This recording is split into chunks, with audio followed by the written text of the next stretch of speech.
तो हेलो बच्चों, welcome to today's class. आज की क्लास में आपका फिर से स्वागत है।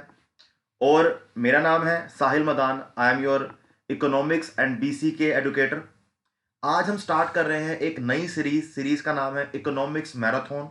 हर सब्जेक्ट के लिए आके मैराथन सीरीज स्टार्ट होने वाली है। और हमारा लक्ष्य है, ऑब्जेक्टिव है, एम है कि आपका दिसंबर में जो सीए फाउंडेशन का एग्जाम है उसको आप और मैं दोनों मिलके फोड़ दें, यानी कि हम सीए फाउंडेशन को क्लियर करके इंटर में एंटर कर जाएं। आपका भी और हमारा दोनों का लक्ष्य बिल्कुल सेम है। इस सीरीज में हम क्या करने वाले हैं, हम इस सीरीज में आपके चैप्टर वाइज आपको वन शॉट वीडियोस प्रोवाइड करेंगे। जैसे अगर मैं आपके इकोनॉमिक्स के चैप्टर 1 को डिवाइड के अंदर बात होती है इंट्रोडक्शन, सेकंड में बात होती है बेसिक।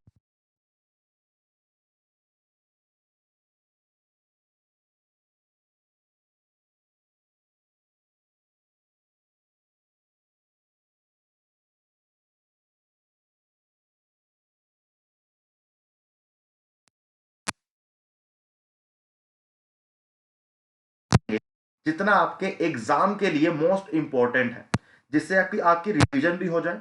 और इसके साथ साथ एमसीक्यू सीरीज तो भाई मेरे चल ही रही है।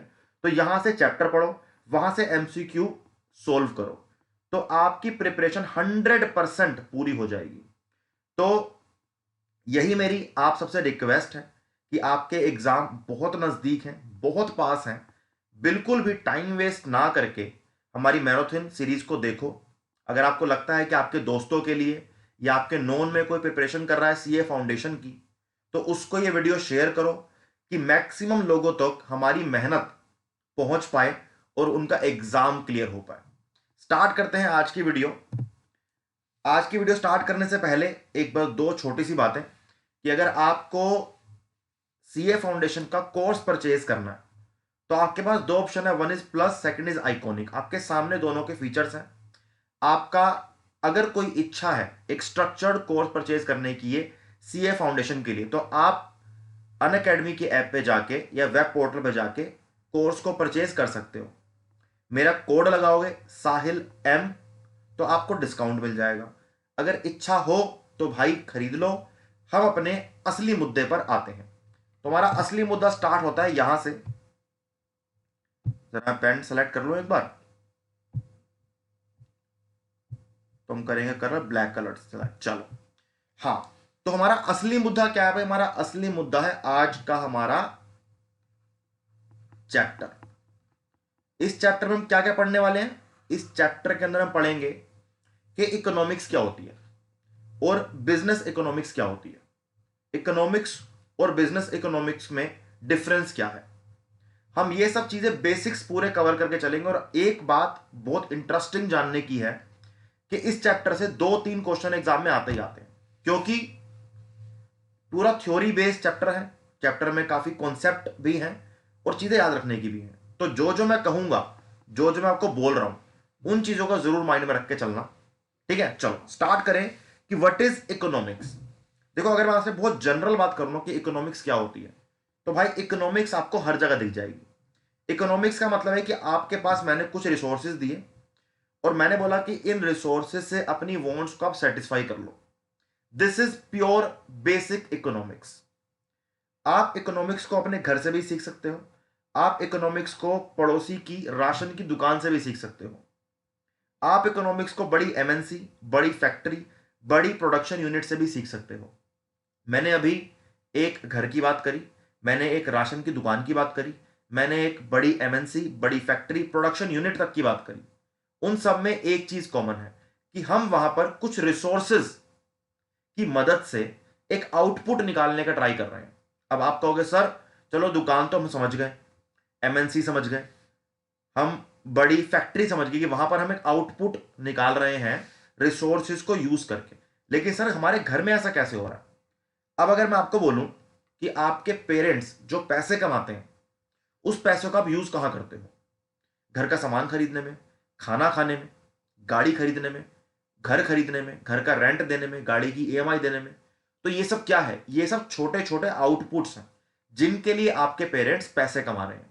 तो समझ लो जो पैसे आप पेरेंट्स कमा रहे हैं वो इनपुट हो गए, और उन रिसोर्सेज को यूज करके जिन चीजों को आप परचेज कर रहे हो to satisfy your own needs, वो आपका आउटपुट हो गया। तो this is basic pure economics. और मैं हमेशा बोलता हूं, आप सीए फाउंडेशन की प्रिपरेशन कर रहे हो, आपके पेपर 4 होंगे, 1 2 3 4।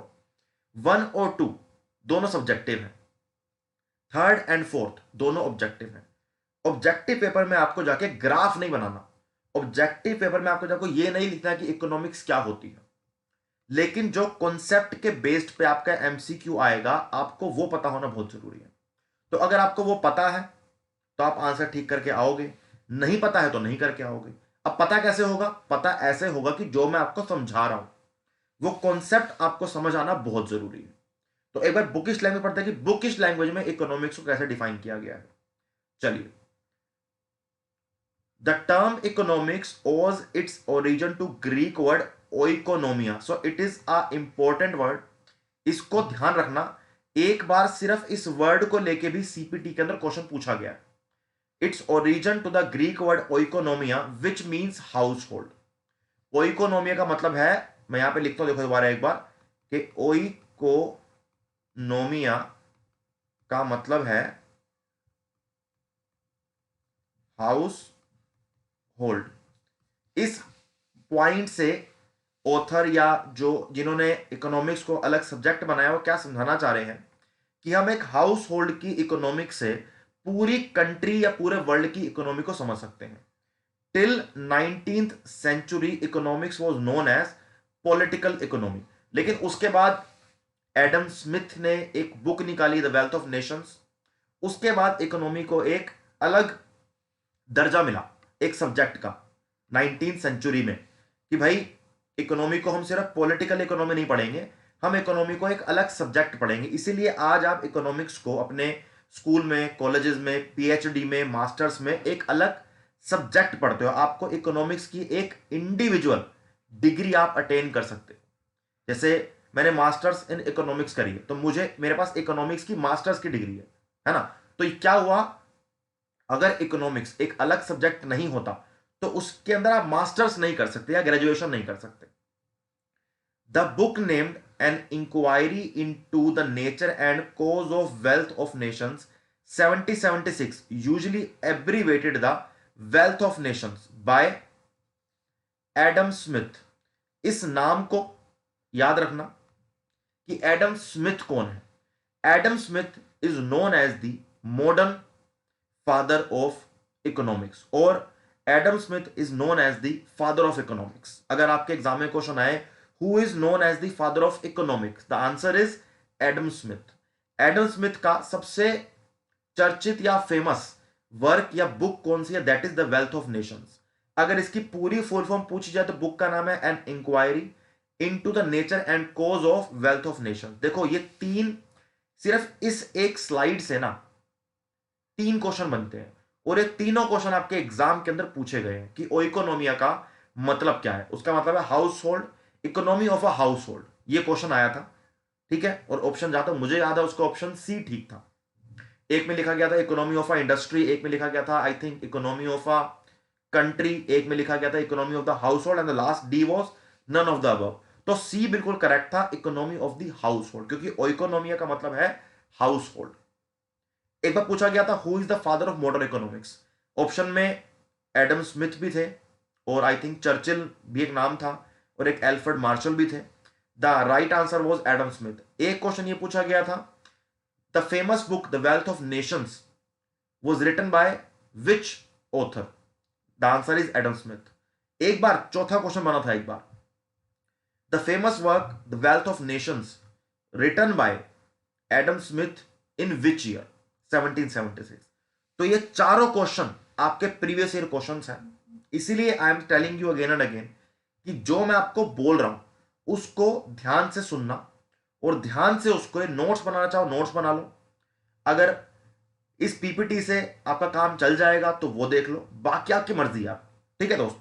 तो लास्ट बॉक्स में पढ़ते हैं, बॉक्स में क्या लिखा है, that economics is the study of how we work together to transform the scarce resources into goods and services to satisfy our wants. इस डेफिनेशन में ना एक बहुत ही इंपॉर्टेंट कीवर्ड है, दैट इज स्कार्स रिसोर्सेस। इससे भी कई बार सीए फाउंडेशन में सीपीटी में क्वेश्चन पूछा गया है। इसको हम समझेंगे आगे कि स्कार्सिटी का या स्कार्स रिसोर्सेज का और स्कार्सिटी ऑफ रिसोर्सेज का मीनिंग क्या होता है। ठीक है दोस्त, चलो आगे बढ़ते हैं। अब नेक्स्ट स्लाइड पे है व्हाट इज स्कार्सिटी। क्वेश्चन आपका है व्हाट इज स्कार्सिटी। तो हम स्कार्सिटी से अगर समझे बेसिक मतलब क्या होता है, स्कार्सिटी का बेसिक मतलब है किसी चीज की कमी होना, किसी चीज की कमी होना। अब आपको मैं एग्जांपल देता हूं, मानो आपके पास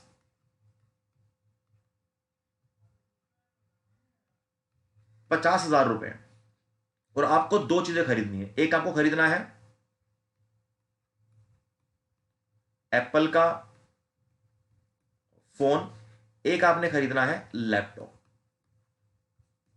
एक आपने खरीदना है एप्पल का फोन, एक आपने खरीदना है लैपटॉप। ठीक है, एप्पल का फोन का प्राइस है 50,000 रुपए, लैपटॉप का प्राइस है 50,000 रुपए। दोनों आपको अभी राइट नाउ दोनों की आपको जरूरत है। आपको एप्पल का फोन भी चाहिए जो 50,000 रुपए का है। हाँ, अब बच्चे सोचेंगे सर चला गया वो जमाना, 50,000 का एप्पल का फोन नहीं आता। भाई सेकंड हैंड ले ले, कोई दिक्कत नहीं है, सेकंड हैंड मान लो। और एक डेल का लैपटॉप भी चाहिए जो 50,000 रुपए का। लेकिन अब पॉइंट यह है कि दोनों 50,000 रुपए के हैं। अगर दोनों खरीदने हैं तो आपको चाहिए 1,00,000 रुपए। लेकिन आपके पास क्या है, आपके पास है टोटल 50,000 रुपए। ये क्या है, ये आपके रिसोर्सेज हैं, ये आपके रिसोर्सेज हैं। And when I am saying you have only 50,000 rupees to spend, it means your resources are limited. Simple है, इसमें कोई डाउट मुझे लगता नहीं होगा कि आपके पास 50,000 रुपए हैं, आपको एप्पल का फोन भी चाहिए और आपको एक लैपटॉप भी चाहिए। एप्पल का फोन भी 50,000 का है, लैपटॉप भी 50,000 का है। लेकिन आपके पास जो फाइनेंशियल रिसोर्सेज हैं वो सिर्फ 50,000 रुपए हैं। तो यहां पर क्या होगा, यहां पर you have to take a decision, you have to take a decision. आपको चूज करना पड़ेगा किसके बीच में, या तो मैं एप्पल का फोन ले लूं या फिर मैं एक लैपटॉप ले लूं। दोनों में से आप एक चीज चूज करोगे। तो आपने डिसाइड किया ठीक है, अभी मेरे पास 50,000 रुपए हैं, तो मैं अभी लैपटॉप ना लेके मैं अभी एप्पल का फोन लूंगा। इस पॉइंट से दो कॉन्सेप्ट निकल के आते हैं। एक इस कॉन्सेप्ट निकल के आता है स्कार्सिटी ऑफ रिसोर्सेज का, एक निकल के आता है यहां पर अपॉर्चुनिटी कॉस्ट का। हमारे यहां पे दो यहां पर कॉन्सेप्ट निकल के आए, one is scarcity of resources and second is opportunity cost. तो पहले कॉन्सेप्ट को समझने का ट्राई करते हैं। पहला कॉन्सेप्ट यह बोलता है दुनिया में जितनी भी चीजें हैं, यानी कि दुनिया में जितने भी रिसोर्सेज हैं सब लिमिटेड हैं, लेकिन हमारी रिक्वायरमेंट्स, हमारी वांट्स अनलिमिटेड है। मैं आपको इसका एक बहुत सिंपल और एक बहुत जेन्युइन एग्जांपल देता हूं। ऐसा कहा जाता है ना कि, और आप सब लोगों की बहुत इच्छा भी होगी कि जब आप अपने करियर में सेट हो जाओ, जब आप सीए बन जाओ, तो सीए बनने के बाद आप सबसे पहला काम क्या करोगे। सर सबसे पहला काम तो मैं या तो नौकरी करूंगा या फिर मैं एक मानो कि अपनी फर्म स्टार्ट करूंगा। मैं कहता हूं कि जब आप पैसा कमाना स्टार्ट करोगे, मानो आपने महीने में 1,00,000 रुपए कमाना स्टार्ट किया, तो आप क्या करोगे। तो 90% बच्चे बोलेंगे कि सर मैं पहले अपनी खुद की कमाई की गाड़ी खरीदूंगा। मैंने कहा ठीक है भाई। तो भाई कहेगा कि मैं पहले अपने कमाई की एक मारुति की, सुजुकी की स्विफ्ट खरीदूंगा। बहुत बढ़िया।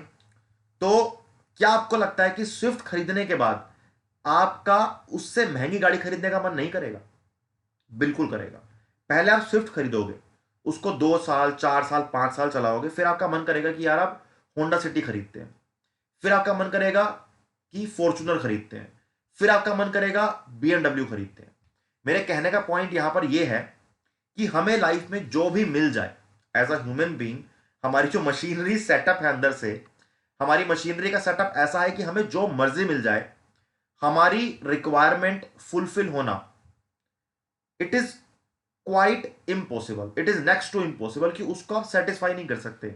हमारी वॉन्ट्स एवरी डे बढ़ती जाती है। तो यहां पर अगर मैं स्कारसिटी की बात करूं तो दुनिया में जितने रिसोर्सेज हैं, चाहे वो फॉरेस्ट हो, चाहे वो ड्रिंकिंग वाटर हो, चाहे वो आप किसी भी तरीके का रिसोर्स, चाहे आप पेट्रोलियम ले लो, चाहे आप कोल ले लो, these all are resources are limited but our wants are unlimited, है ना। सिर्फ देखो, पेट्रोलियम खत्म हो जाए, पेट्रोलियम जितना मर्जी कम हो, लेकिन हमारी रिक्वायरमेंट कम नहीं है। आप ड्रिंकिंग वाटर जितना मर्जी दुनिया में होगा, लेकिन हमारी वॉन्ट्स इतनी है कि ड्रिंकिंग वाटर खत्म होने को आ गया है, लेकिन हमारी वॉन्ट्स खत्म नहीं हुई। तो यहां पर एक पॉइंट दोस्त क्या समझने वाला है कि आई एम श्योर आपको ये स्लाइड में जो मैं समझाना चाह रहा समझ आपको आ गया होगा कि आपके पास 50,000 रुपए हैं, आपके पास रिसोर्सेज लिमिटेड है, पर आपकी वॉन्ट्स अनलिमिटेड है। कि आपको एप्पल का फोन लेना है या लैपटॉप लेना है, you have to choose one thing, and when you are choosing one thing between the two और मोर देन टू, तो जो एक चीज चूज करने के लिए आप सेकंड बेस्ट चीज को निग्लेक्ट कर रहे हो या फिर उसको कैंसिल कर रहे हो, तो उस प्रोडक्ट का जो प्राइस है that is your opportunity cost. तो इस एग्जांपल में आपकी अपॉर्चुनिटी कॉस्ट कितनी होगी? वो होगी 50,000 रुपए। जैसे मानो कि आप में से एक बच्चा है सतीश कुमार, उसने सीए का कोर्स पूरा करके सीए बन गया। अब उसके पास सीए करके दो ऑप्शन आए कि भाई, एक तो आप एज अ अकाउंटेंट किसी एमएनसी में 50,000 रुपए की नौकरी कर लो। एक ऑप्शन आया एक ऐसे इंस्टीट्यूट से जो जो सीए की पढ़ाई करा था, उसने बोला कि हम आपको 60,000 रुपए सैलरी देंगे। दो ऑप्शन आए कि या तो आप मुझसे 50,000 रुपए के एमएनसी में जॉब कर लो या फिर 60,000 की पढ़ाने की नौकरी कर लो, एज अ टीचर लग जाओ। तो सतीश को पढ़ाना पसंद था, तो सतीश ने वहां पर 60,000 रुपए की पढ़ाने की नौकरी को चूज कर लिया। वहीं पर सतीश के पास क्या दो ऑप्शन थे, मैं इसको रब करता हूं एक बार। सतीश के पास एक लड़का है सतीश कुमार, तो सतीश कुमार के पास सीए करने के बाद दो ऑप्शन आए। द वन इज कि आप किसी एमएनसी के अंदर जॉब कर लो 50,000 रुपए सैलरी पे, या फिर आप एक टीचर बन जाओ जहां आपकी सैलरी 60,000 रुपए। अब आप कहोगे सर डेफिनेटली सतीश भाई ने टीचिंग की जॉब चूज की होगी। देखो, सतीश भाई को पढ़ाना पसंद है, सतीश भाई ने टीचिंग की जॉब को चूज कर लिया। अब यहां पे अपॉर्चुनिटी कॉस्ट क्या होगी? जो सतीश ने टीचिंग को चूज करने के लिए जो सबसे सेकंड बेस्ट ऑप्शन को मना कर दिया, वो होती है आपकी अपॉर्चुनिटी कॉस्ट। तो यहां पर सतीश की अपॉर्चुनिटी कॉस्ट क्या होगी? 50,000 रुपए। This is the opportunity cost of Satish Kumar when he is choosing teaching job instead of job in the MNC. Simple बात है, ये होती है आपकी अपॉर्चुनिटी कॉस्ट। स्कारसिटी का मतलब क्या है? बहुत सिंपल समझाया था मैं। स्कारसिटी का मतलब है मेरे दोस्त, रिसोर्सेज, गलत हो गया, इसको जरा साफ कर लें।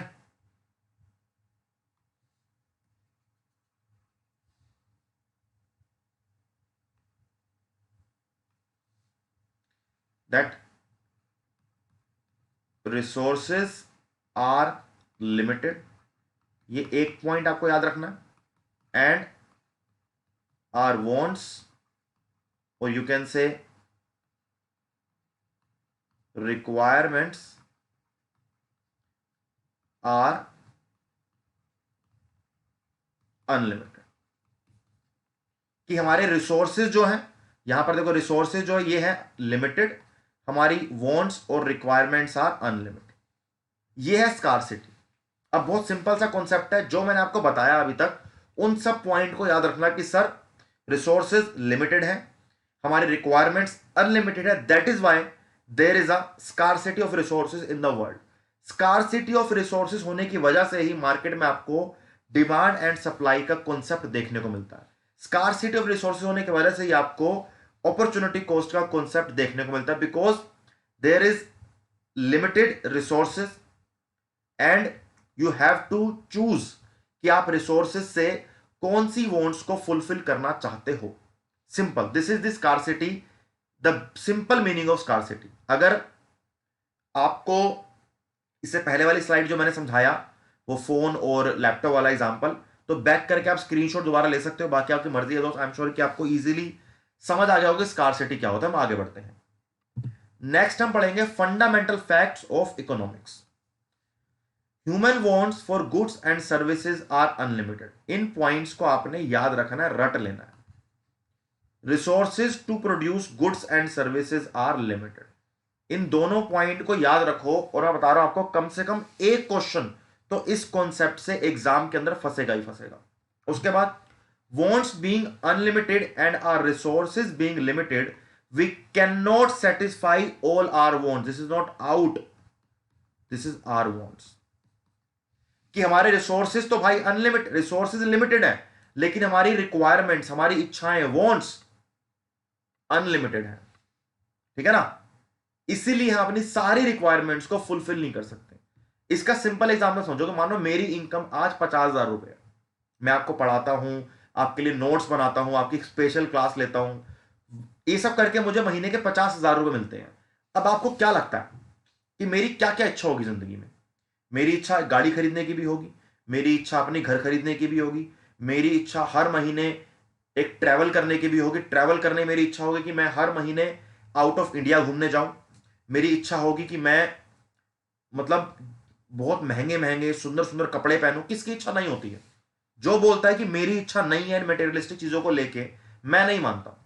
हर किसी की इच्छा होती है। हाँ, कुछ लोग हैं दुनिया में ऐसे जो इन चीजों से मुंह मोड़ चुके हैं। हो सकता है कि एक टाइम के बाद मैं भी ऐसा बन जाऊं, लेकिन अभी ऐसा नहीं हूं। तो यहां पर मेरे पास जो मेरी इनकम है 50,000 रुपए, मुझे अपने इनकम के अकॉर्डिंग अपनी वॉन्ट्स को प्रायोरिटाइज करना पड़ेगा कि मुझे इस सैलरी से कौन कौन सी अपनी रिक्वायरमेंट को फुलफिल करना है। क्या क्या फुलफिल हो जाएंगी? हो सकता है कि गाड़ी खरीद लूं ईएमआई पे, लोन पे गाड़ी ले लूं, इंडिया में ट्रैवल कराऊं 2 महीने में, 3 महीने में एक बार, 2-3 साल काम करने के बाद, और 2-3 साल काम करने के बाद थोड़ा पैसा इकट्ठा करके अपना घर भी खरीद लूं। तो धीरे धीरे अपनी वॉन्ट्स सेटिस्फाई होती जाती हैं। लेकिन अब आप बोलो कि किसी इंसान की सारी वॉन्ट्स सेटिस्फाई हो जाएंगी, ऐसा ना इतिहास में कभी हुआ है, और ना ही ऐसा इतिहास में कभी, मतलब आने वाले भविष्य में ना कभी होगा। Which is very simple. इतिहास का मतलब होता है बेटा हिस्ट्री, और फ्यूचर तो आपको पता है कि भविष्य का मतलब होता है फ्यूचर। कुछ बच्चों को हिंदी बिल्कुल समझ ही नहीं आती ना, ऐसे टिपिकल वर्ड समझ नहीं आते। तो जो हिस्ट्री में आज तक कभी ऐसा नहीं हुआ कि किसी इंसान की सारी इच्छाएं पूरी हो गई हों, और मुझे लगता भी नहीं कि फ्यूचर में जाके ऐसा कभी होगा। Very simple. हम इन सेम कॉन्सेप्ट को इकोनॉमिक्स के ब्रॉड पर्सपेक्टिव पे भी अप्लाई कर सकते हैं। ठीक है? This is the fundamental facts of economics. Let's talk about the next slide.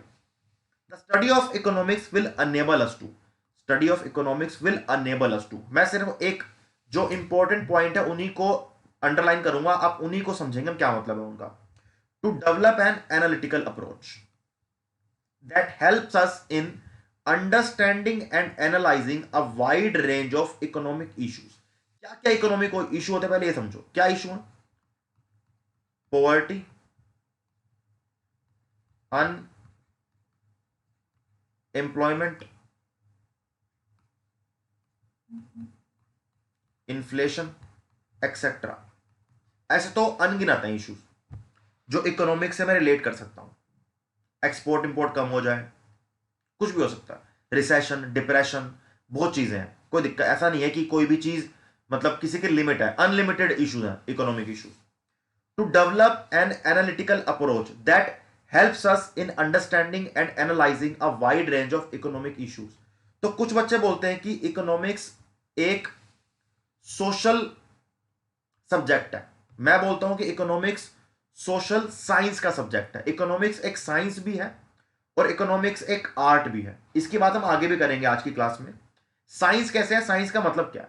Science हमें ना एक चीज की एक क्यूरियोसिटी जनरेट कर देता है, फिर हमें खुद उसकी आंसर्स को, उसके प्रॉब्लम को ढूंढना पड़ता है। जैसे आइंस्टाइन जब वो एप्पल गिरा तो ग्रेविटी पता चला कि एप्पल गिरा, तो साइंस ने एप्पल को गिरा दिया। अब उसके बाद सॉल्यूशन ये ढूंढा गया कि जब एप्पल गिरा तो एप्पल क्यों गिरा, मतलब कि भाई जब एप्पल गिरा तो एप्पल गिरने का कोई रीजन होगा। तो यहां पर कुछ साइंस लगी, यहां पे कुछ साइंस तो है कि एप्पल अपने आप नहीं गिर सकता। जब हमें एक क्यूरियस बना दिया उस एप्पल के गिरने ने, तो हमने सोचा कि वो क्यों गिरा है, कि बॉल जब मैं फेंकता हूं तो बॉल नीचे ही क्यों गिरती है, ऊपर क्यों नहीं जाती। सेम इकोनॉमिक्स में जब हम अच्छे से इकोनॉमिक्स की थ्योरीज को पढ़ते हैं, इकोनॉमिक्स के बारे में हम डीप रिसर्च करते हैं, या फिर इकोनॉमिस्ट ने जो हमारे इकोनॉमिक्स थिंकर्स रहे हैं पुराने, जैसे हमने अभी एडम स्मिथ के बारे में पढ़ा, जब उनकी थ्योरीज को पढ़ते हैं तो डेफिनेटली हमें इकोनॉमिक इश्यूज को एनालाइज करने का और उसको अंडरस्टैंड करने का एक पर्सपेक्टिव माइंड में क्रिएट हो जाता है। अब जरूरी क्यों है करना, अब मानो पॉवर्टी है, अनएम्प्लॉयमेंट है, इन्फ्लेशन है, क्या ये सब प्रॉब्लम सिर्फ प्रॉब्लम्स है? किसी प्रॉब्लम को जानने का रीजन क्या है, मैं क्यों जान रहा हूं कि मेरे मार्क्स इकोनॉमिक्स में कम क्यों आए, या मुझे अकाउंट्स के अंदर डेप्रिसिएशन समझ क्यों नहीं आता। तो मैंने प्रॉब्लम तो फाइंड कर ली कि यहां पर पॉवर्टी है या फिर मेरे इकोनॉमिक्स के अंदर मार्क्स कम आते हैं। प्रॉब्लम फाइंड करने से कोई सॉल्यूशन नहीं निकलता। प्रॉब्लम फाइंड करने के बाद आपको एनालाइज करना पड़ता है कि भाई क्यों आया हुआ है ऐसा, ऐसा क्या प्रॉब्लम है जो मेरे इकोनॉमिक्स के अंदर या अकाउंट्स में मार्क्स कम आ रहे हैं, या फिर हमारे देश में इतनी ज्यादा पॉवर्टी क्यों है, उसका रीजन क्या है। तो हम उसको अंडरस्टैंड करेंगे, हम उसको एनालाइज करेंगे, उसको एनालाइज करने के बाद आप उस प्रॉब्लम का सॉल्यूशन निकालोगे। जैसे मानो कि मैं बच्चा हूं 12th क्लास का और मेरे अकाउंट्स में मार्क्स नहीं आ रहे, मैं अपने पापा के पास जाता हूं, मैं कहता हूं पापा यार एक बहुत बड़ी दिक्कत है, मेरे अकाउंट्स के अंदर मार्क्स कम आ रहे हैं, क्या करूं मुझे बताओ। पापा ने मुझे बिठाया और मुझसे पूछेंगे कि बता बेटा तुझे ये समझ आ रहा है, ये समझ आ रहा है। मैं कहूंगा नहीं आ रहा, नहीं आ रहा, नहीं आ रहा। तो वो धीरे धीरे मुझसे बात करके मेरी प्रॉब्लम को अंडरस्टैंड करेंगे, फिर वो एनालाइज करेंगे कि दिक्कत क्या है। हो सकता है कि उनको ये बात समझ आ जाए कि भाई इसकी मैथमेटिक्स में इशू है, तो उसका सॉल्यूशन निकालेंगे। क्या सॉल्यूशन निकालेंगे, या तो खुद पढ़ाएंगे अगर उनको अकाउंट्स आती है तो, अगर उनका अकाउंट नहीं आती तो वो मेरी कहीं पे बाहर कोचिंग लगवा देंगे, मुझे कहीं पे ऑनलाइन क्लासेस ज्वाइन करवा देंगे, किसी टीचर को घर बुला लेंगे कि भाई इसको आके पढ़ा दे। हर कोई अपना सॉल्यूशन अलग तरीके से निकालेगा, लेकिन सॉल्यूशन को निकालने के लिए आपको प्रॉब्लम को अंडरस्टैंड करना, एनालाइज करना बहुत जरूरी है। तो इकोनॉमिक्स की स्टडी हमें इकोनॉमिक इश्यूज को अंडरस्टैंड करने में बहुत ज्यादा हेल्प करती है।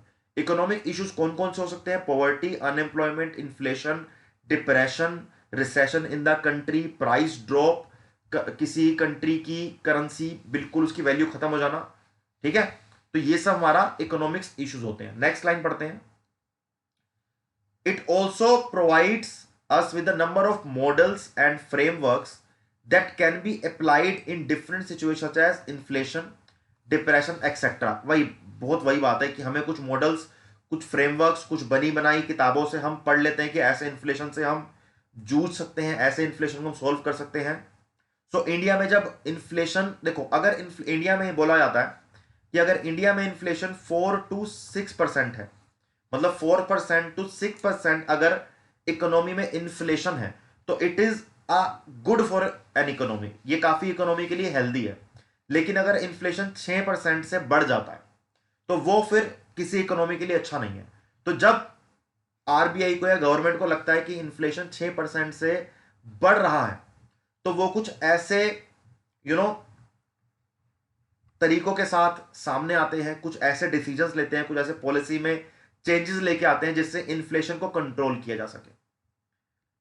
मार्केट में मनी सप्लाई को कम कर दिया जाता है अगर ज्यादा इन्फ्लेशन है। तो अगर इन्फ्लेशन कम हो चुका है, मार्केट के अंदर ऐसा लगता है कि भाई इन्फ्लेशन बहुत ज्यादा, अगर पैसा नहीं है तो मनी सप्लाई को इंक्रीज कर देते हैं।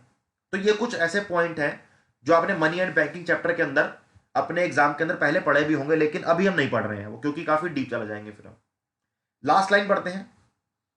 The tools of economics assist in choosing the best course of action for among the different alternative course of action available to the decision maker.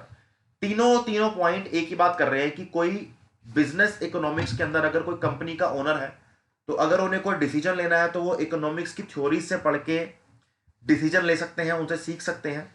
अगर मैं पूरी इकोनॉमी, इंडियन इकोनॉमी की बात करूं, यूएस इकोनॉमी, इंग्लैंड की economy, Russian economy, Chinese economy की बात करूं, तो हम कुछ इकोनॉमी के फ्रेमवर्क से, मॉडल से इकोनॉमी की प्रॉब्लम को, कंट्री की इकोनॉमिक इश्यूज को समझ के सोल्व कर सकते हैं।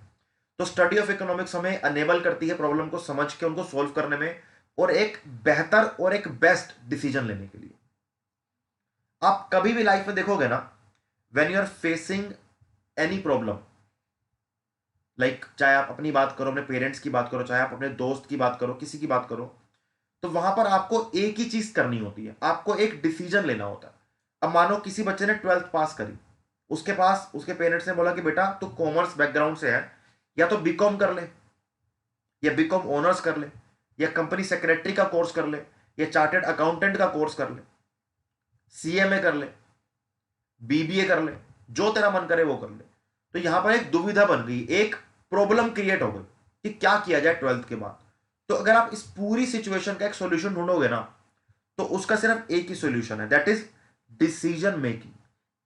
The moment you have decided that you want to pursue chartered accountancy course, your problems your problem is solved. अब आपको BBA, BCom, BCom honours, CS से कोई फर्क ही नहीं पड़ता, क्योंकि आपने डिसाइड कर लिया कि आप चार्टेड अकाउंटेंसी का कोर्स करोगे। सिंपल। तो मैं आपको समझाना चाह रहा हूं कि किसी भी बड़ी इकोनॉमी में, चाहे वो आरबीआई के गवर्नर के सामने कोई प्रॉब्लम हो, हमारे देश के प्राइम मिनिस्टर, प्रेसिडेंट के सामने कोई प्रॉब्लम हो, किसी दुकानदार के सामने कोई प्रॉब्लम हो, मुकेश अंबानी के सामने कोई प्रॉब्लम हो, गौतम अदानी के सामने कोई प्रॉब्लम हो, इलोन मस्क के सामने कोई प्रॉब्लम हो, उन सब प्रॉब्लम का सॉल्यूशन सिर्फ एक ही होता है, दैट इज डिसीजन मेकिंग। जहां आपने अपनी प्रॉब्लम के अंदर एक डिसीजन ले लिया, वहां पर आपकी प्रॉब्लम एकदम अपने आप सॉल्व हो जाएगी। ठीक है दोस्त, तो चलो हमने ये भी समझ लिया कि इकोनॉमिक्स क्या होती है, हमने समझ लिया कि भाई स्कार्सिटी ऑफ रिसोर्सेज क्या, हमने ये भी समझ लिया कि इकोनॉमिक्स को स्टडी करके हम क्या सीख सकते हैं। आगे बढ़े, चलो बहुत बढ़िया। अब कुछ डेफिनेशन है, मैंने डेफिनेशन क्यों लिखी है कि क्योंकि इन तीनों डेफिनेशन से एक एक बार क्वेश्चन एग्जाम में आ चुका है, मतलब एक बार से भी ज्यादा, लेकिन तीनों डेफिनेशन से क्वेश्चन एग्जाम में आ चुका है।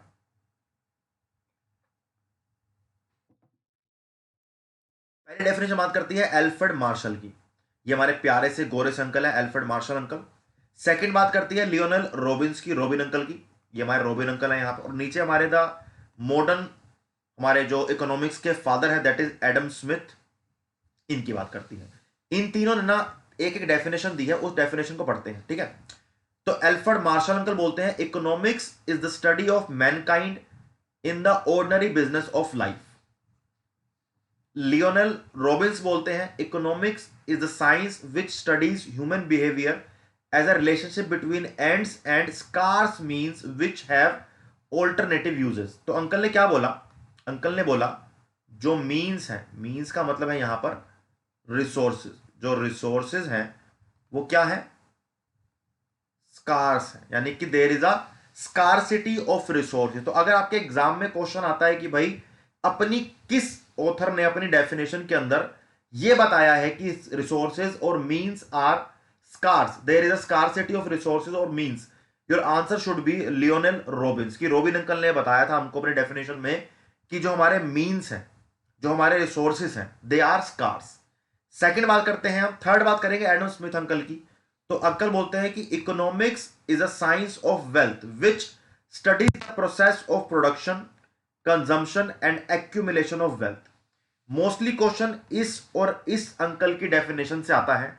एल्फ्रेड मार्शल अंकल क्या बताते हैं, एल्फ्रेड मार्शल अंकल बताते हैं कि हम इकोनॉमी के अंदर दो चीजें स्टडी करते हैं। हम एक चीज क्या स्टडी करते हैं, हम एक स्टडी करते हैं कि एक इंसान अपनी इनकम कैसे कमा रहा है, कि उसके इनकम का रिसोर्स क्या है। दूसरा, वो अपनी इनकम को यूज कहां पे कर रहा है। हम दोनों चीजें इकोनॉमिक के अंदर पढ़ते हैं, यानी कि हम मैन काइंड की इकोनॉमिक लाइफ को स्टडी करते हैं। So economics is the study of, I am talking about Alfred Marshall, economics is the study of mankind in the ordinary business of life. तो अंकल ने बोला कि मानो हम साहिल सर की इकोनॉमिक लाइफ को स्टडी करते हैं, तो साहिल सर की सैलरी है 50,000 रुपए महीने की, 50,000 रुपीज मान लेते हैं, ठीक है ना। तो एक तो ये स्टडी किया जाएगा कि सर 50,000 रुपए कैसे कमा रहे। तो आंसर निकल के आएगा कि सर बच्चों को प्यार से अन अकेडमी पे सीए फाउंडेशन के लिए बिजनेस इकोनॉमिक्स पढ़ाते हैं और बीसी के पढ़ाते हैं, और सर को इस चीज के पढ़ाने की एक सैलरी मिलती है अन अकेडमी से। सिंपल। अब नेक्स्ट क्या स्टडी किया जाएगा कि सर जो 50,000 रुपए या 50,000 रुपीज महीने में कमा रहे हैं, उसका करते क्या है। अब मैं उस 50,000 रुपए से कुछ पैसा सेव कर लूंगा। मानो मैंने कुछ पैसे के म्यूचुअल फंड्स खरीद लिए और मैंने 20,000 रुपए अलग किए अपने महीने के खर्चे निकालने के लिए। उसके मैं खर्चे कैसे करूंगा? मैं एक दुकान पे मानो कि हर महीने मैं महीने का 10,000 रुपए का एक राशन का सामान खरीद के आता हूं, दाल चावल आटा सब कुछ घर चलाने के लिए। तो जो मैंने 10,000 रुपए उस एक दुकानदार को दिए, तो वो 10,000 रुपए उस दुकानदार की एक इनकम बनी। उस इनकम से वो अपने जो दुकान पे लोग काम कर रहे हैं, जो उसके अंदर अंडर वर्कर काम कर रहे हैं, उनको सैलरी देगा। तो यहां पे क्या देखा गया ना कि एक पर्सन की इनकम से इकोनॉमी के अंदर मल्टीप्लिसिटी देखी गई।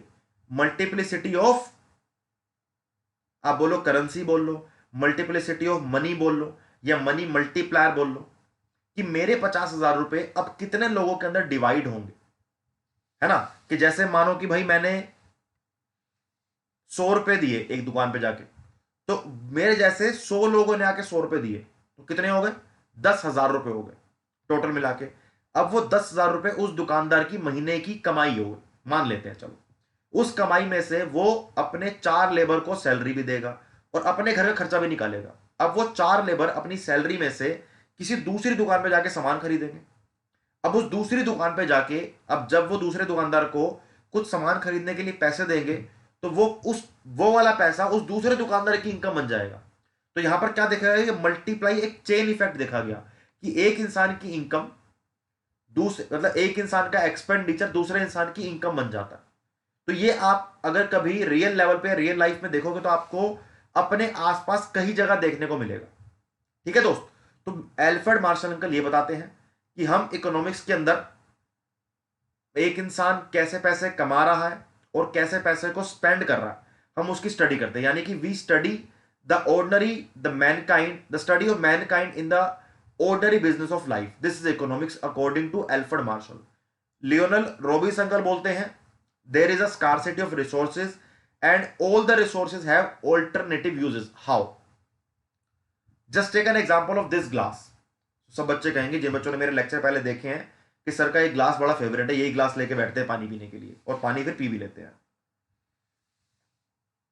तो इस ग्लास के ऑल्टरनेटिव यूजेस हैं। ये एक रिसोर्स है, glass is a resource to drink water, to drink cold drink, to drink juice, to drink lemonade, and to drink lot of other things, जो मैं इस क्लास पे नहीं बोलने वाला, है ना। तो ग्लास एक रिसोर्स है एंड इट हैज मल्टीपल, और we can say alternative uses. जैसे मानो कि मैंने किसी पेड़ से लकड़ काटी, अब उस लकड़ से या तो मैं बैट बनाऊंगा या मैं एक बेड बनाऊंगा, मैं दोनों चीजें नहीं बना सकता, है ना। अब या तो उससे एक बैट बन जाए या उससे एक चेयर बन जाए। अब मैं बोलूं कि भाई एक लिमिटेड लकड़ से मैं बैट भी बना लूं और बेड भी बना लूं या चेयर भी बना लूं, ये नहीं हो सकता। सिंपल सी बात है ना दोस्त, क्योंकि अगर मैंने वुड को या लकड़ को बैट बनाने के लिए यूज कर लिया, तो वहां से मैंने लकड़ को यूज कर चुका हूं। तो अब मेरे पास जब वुड बची ही नहीं है, तो मैं चेयर बनाऊंगा कैसे? अब नई चेयर बनाने के लिए मुझे नए पेड़ से वुड को काटना पड़ेगा। तो एक वुड का या एक लकड़ के there is alternative uses, and we have to take a decision and we have to make a choice कि हमने उस वुड से क्या, कैसे उसको यूज करना।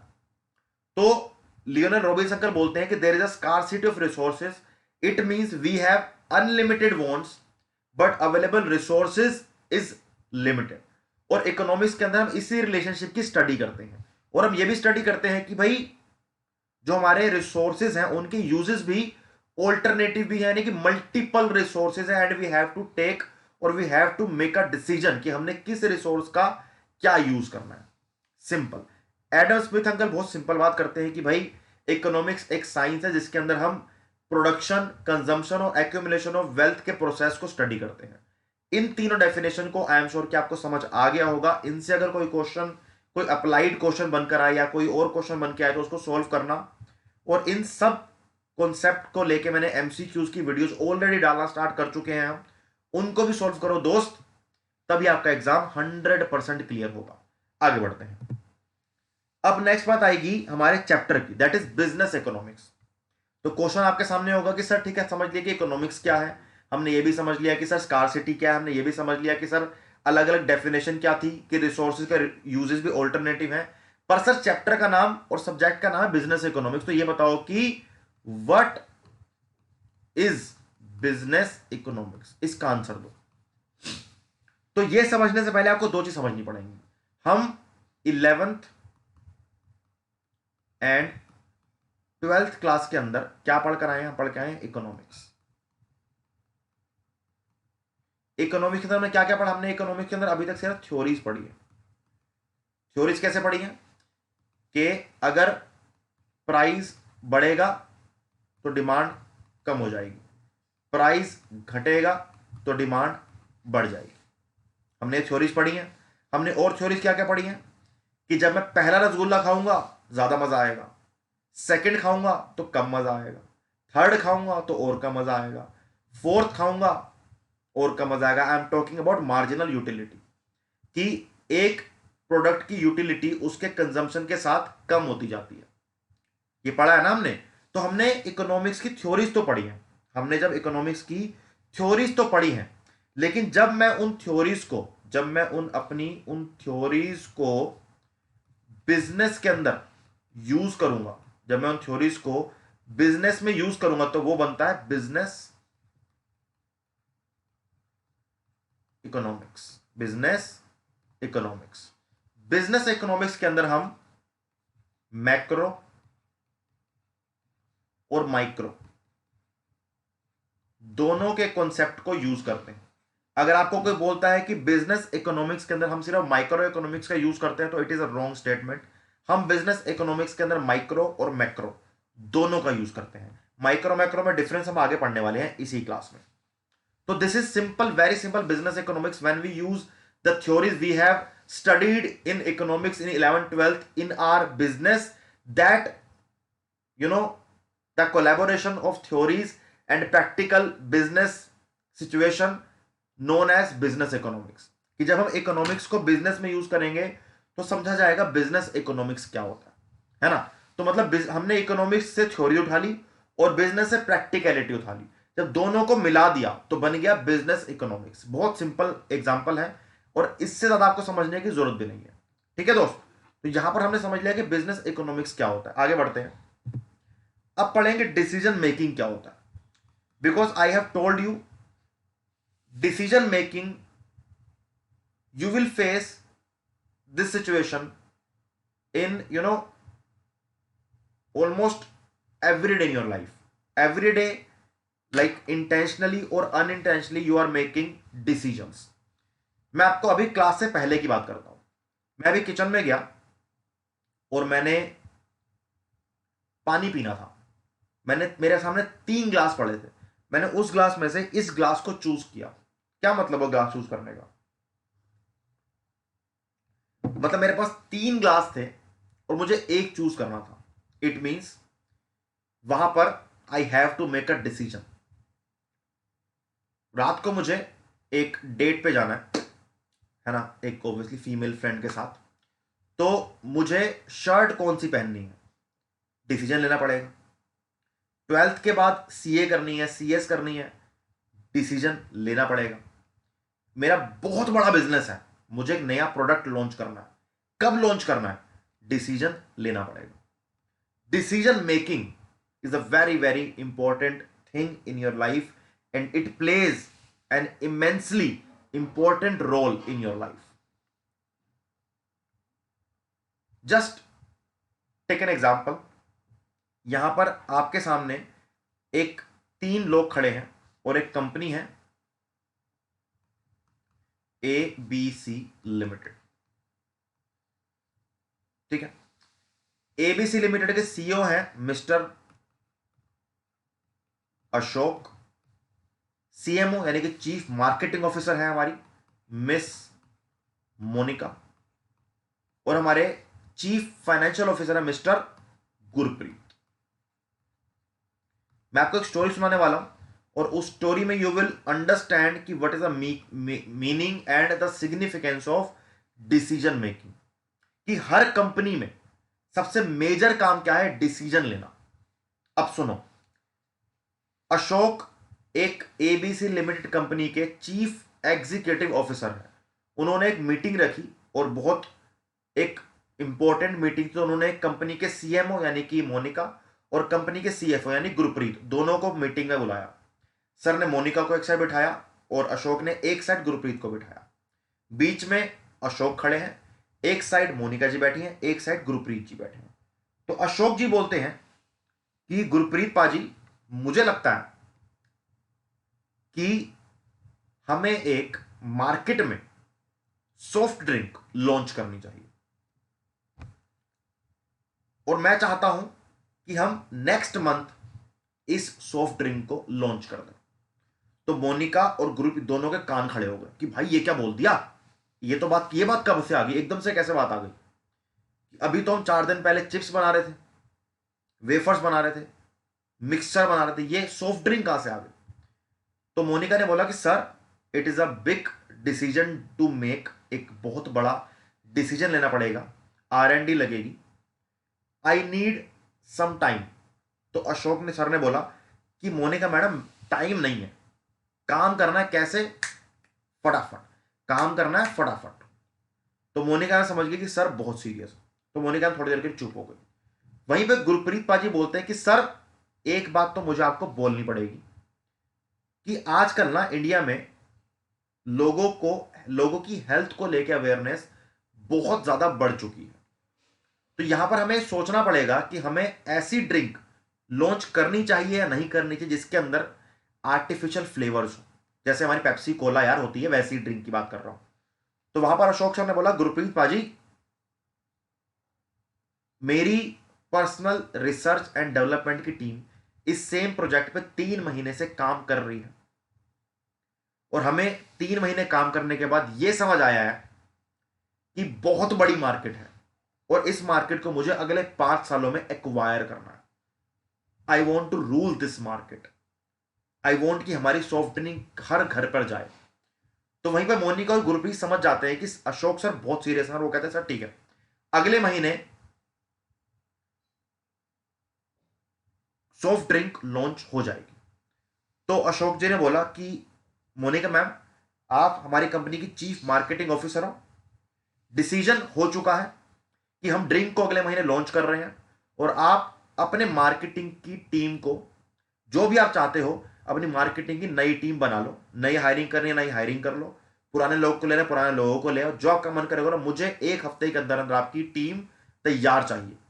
गुरप्रीत पाजी, आप भी अपने फाइनेंसेस मैनेज कर लो कि फाइनेंसेस कैसे मैनेज करने हैं, कब लॉन्च करना है, कितना फाइनेंस लगेगा, कहां से फाइनेंस कनेक्ट करना है, कहां से इन्वेस्टमेंट लेनी है, अपने आप डिसाइड करो और मुझे 1 हफ्ते में रिपोर्ट चाहिए।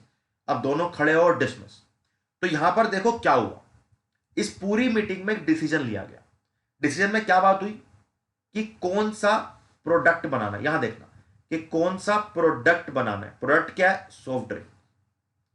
कब लॉन्च करना है? Next month. Research and development करनी पड़ेगी। इन सब चीजों को करने के बाद एक डिसीजन लिया गया, और इन तीनों ने और पूरी टीम ने, एबीसी लिमिटेड की पूरी टीम ने मिलकर अगले महीने सॉफ्ट ड्रिंक लॉन्च कर दी। तो आई एम टेलिंग यू कि दुनिया में आज तक जितनी भी चीजें हुई हैं, चाहे वो कोई, यहां देखो, चाहे वो कोई प्रोडक्ट लॉन्च हो, चाहे वो कोई इवेंट हो, चाहे वो कोई प्रोडक्ट लॉन्च है, चाहे वो कोई इवेंट है, चाहे वो कोई वॉर है, इन सब के पीछे एक ही चीज है और वो एक चीज क्या है? That is decision. तो डिसीजन लाइफ में लेना बहुत जरूरी है और मैं आपको बता रहा हूं, जो लोग डिसीजन लेने की कला को सीख जाते हैं वो लाइफ में बहुत आगे जाते हैं। कभी कभी डिसीजन बहुत जल्दी भी नहीं लेने चाहिए, कभी कभी डिसीजन बहुत लेट भी नहीं लेने चाहिए। अब मानो आपके 2023 में जो सीए फाउंडेशन का एग्जाम होने वाला है, मानो डेट निकलती है कि भाई जनवरी में उसके फॉर्म निकलेंगे या नवंबर में या दिसंबर में, जब भी निकलेंगे उसके फॉर्म निकलेंगे, एग्जाम्पल ले रहा हूं मैं, और आप ये डिसाइड करने में लेट हो गए कि भाई सीए फाउंडेशन करनी है या नहीं करनी है और फॉर्म्स निकल गए, मतलब आपने डिसीजन लेने में डिले कर दिया। व्हेन आपने डिसीजन लेने में डिले कर दिया तो आपके हाथ से फॉर्म निकल गया, तो यहां पर आप लेट हो गए। तो डिसीजन की यही एक बहुत खूबसूरत बात है, ना तो आप जल्दी लोगे ना आप लेट लोगे। जिस इंसान ने यह कला सीख ली कि उसने एकदम एग्जैक्ट टाइम पे डिसीजन लेना सीख लिया, वही वो लाइफ में कुछ भी अचीव कर सकता है। So this is the power of decision making. तो आई एम श्योर कि आपको समझ आ गया होगा कि डिसीजन मेकिंग एक कंपनी में, एक कंट्री में, एक इकोनॉमी के अंदर कैसे सिग्निफिकेंट रोल प्ले करती है। Let's talk about the another example, another topic. Decision making already पढ़ चुके हैं। डिसीजन मेकिंग हम या तो एक डिसीजन लेते हैं या नहीं लेते हैं, और लेने के भी कॉन्सिक्वेंस अलग होते हैं और ना लेने के भी कॉन्सिक्वेंस अलग होते हैं। एक बार पढ़ने की बुक के अंदर क्या लिखा हुआ है। Decision making refers to the process of selecting an appropriate alternative that will provide the most efficient means of attaining a desired end from two or more alternative course of action। Simple सी बात है ना यार, कि हमारे पास 2 और 3 course of action, उसमें से हम किसी एक एक्शन को चूज करेंगे डिजायर्ड एंड के लिए। मतलब मानो मुझे मनाली जाना है, मेरे पास गाड़ी भी है, बाइक भी है और स्कूटी भी है, मुझे उसमें से कहीं एक चीज डिसाइड करनी है, लेकिन जाना मनाली है। मतलब मेरे पास डिजायर्ड एंड मेरा मनाली है, लेकिन मुझे चूज करना है गाड़ी से जाऊं, बस से जाऊं, प्लेन से जाऊं या पैदल चल के जाऊं, ये मुझे चूज करना है। वहां मुझे डिसीजन लेना पड़ेगा। This is basically decision making. Decision making involves evaluation of feasible alternatives, rational judgment on the basis of information and choice of a particular alternative which the decision maker finds as the most suitable।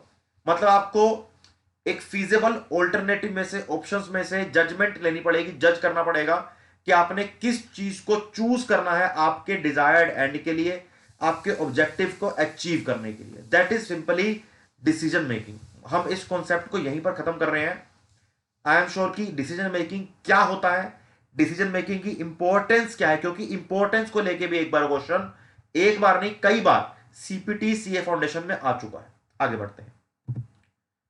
अब बात कर रहे हैं कि business economics, हमने समझा business economics क्या होता है, थोड़ा सा और पढ़ लो। तो business economics also referred as managerial economics, यानी कि हम बिजनेस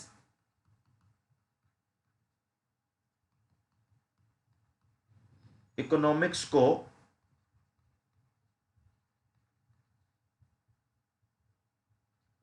मैनेजेरियल इकोनॉमिक्स भी बोलते हैं।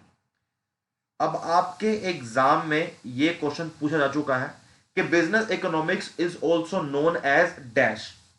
वहां पर 4 ऑप्शन थे, आपको चूज करना था मैनेजेरियल इकोनॉमिक्स। मैं आपको बार बार बोल रहा हूं कि जो आपको मैं इस मैराथन सीरीज के अंदर पढ़ा रहा हूं, आपके एग्जाम में क्वेश्चन उसमें से बहुत ज्यादा चांस है कि 90% क्वेश्चन आपके हमारी मैराथन सीरीज में से ही आएंगे। Generally refers to integration of economic theory with business practice. जब हम इकोनॉमिक थ्योरी और बिजनेस प्रैक्टिस को जोड़ देते हैं तो उसका मतलब निकलता है business economics, and business economics is also known as managerial economics. Next line पढ़ेंगे। While the theories of economics provides the tools of which explains various concepts such as demand, supply, cost, price, competition, etc., business economics applies these tools in the process of business decision making। economics के अंदर हम demand, supply, cost, price, competition, production, इन सब चीजों के बारे में पढ़ते हैं और इन सब चीजों को यूज करके हम बिजनेस इकोनॉमिक्स के अंदर एक डिसीजन लेते हैं। Business is all about taking an appropriate, efficient and timely decision, and उस डिसीजन को लेने के लिए हम इकोनॉमिक्स थ्योरीज को यूज करते हैं, उसी को बोलते हैं बिजनेस इकोनॉमिक्स। वेरी सिंपल, इस बात को बिल्कुल नहीं भूलना, ये एक सिंपल सार है बिजनेस इकोनॉमिक्स का। In brief, business economics is applied economics that fills the gap between economic theory and business practice। यानी कि इकोनॉमिक्स थ्योरी जो हम पढ़ के आए 11th-12th में, और बिजनेस प्रैक्टिस में हमें जो इकोनॉमिक थ्योरीज को अप्लाई करना है, उसके गैप को बिजनेस इकोनॉमिक्स फिल कर देता है। अगर मैं दोनों को मिला दूं, इकोनॉमिक थ्योरीज को और बिजनेस प्रैक्टिस को, तो आंसर निकल कर आएगा बिजनेस इकोनॉमिक्स। सिंपल यही है, इससे ज्यादा कुछ नहीं है। आगे बढ़ते हैं। अब आता है कि सर आपने बताया था कि इकोनॉमिक्स में हम 2 चीज पढ़ के आए हैं, micro economics and macro economics. आपने देखो सीबीएसई के बोर्ड के अंदर 11th क्लास में 2 बुक्स पढ़नी होती है, एक माइक्रो और एक स्टैटिस्टिक्स। स्टैटिस्टिक्स 12th क्लास में आपको 2 बुक पढ़नी होती है, Indian economic development plus macro economics. ठीक है दोस्त, सिंपल बात समझ आ गई, इसमें कोई डाउट मेरे ख्याल से नहीं होगा। तो अब हम इकोनॉमिक्स को 2 चीजों में डिवाइड करते हैं basically, one is micro and second is macro. One is macro and second is micro.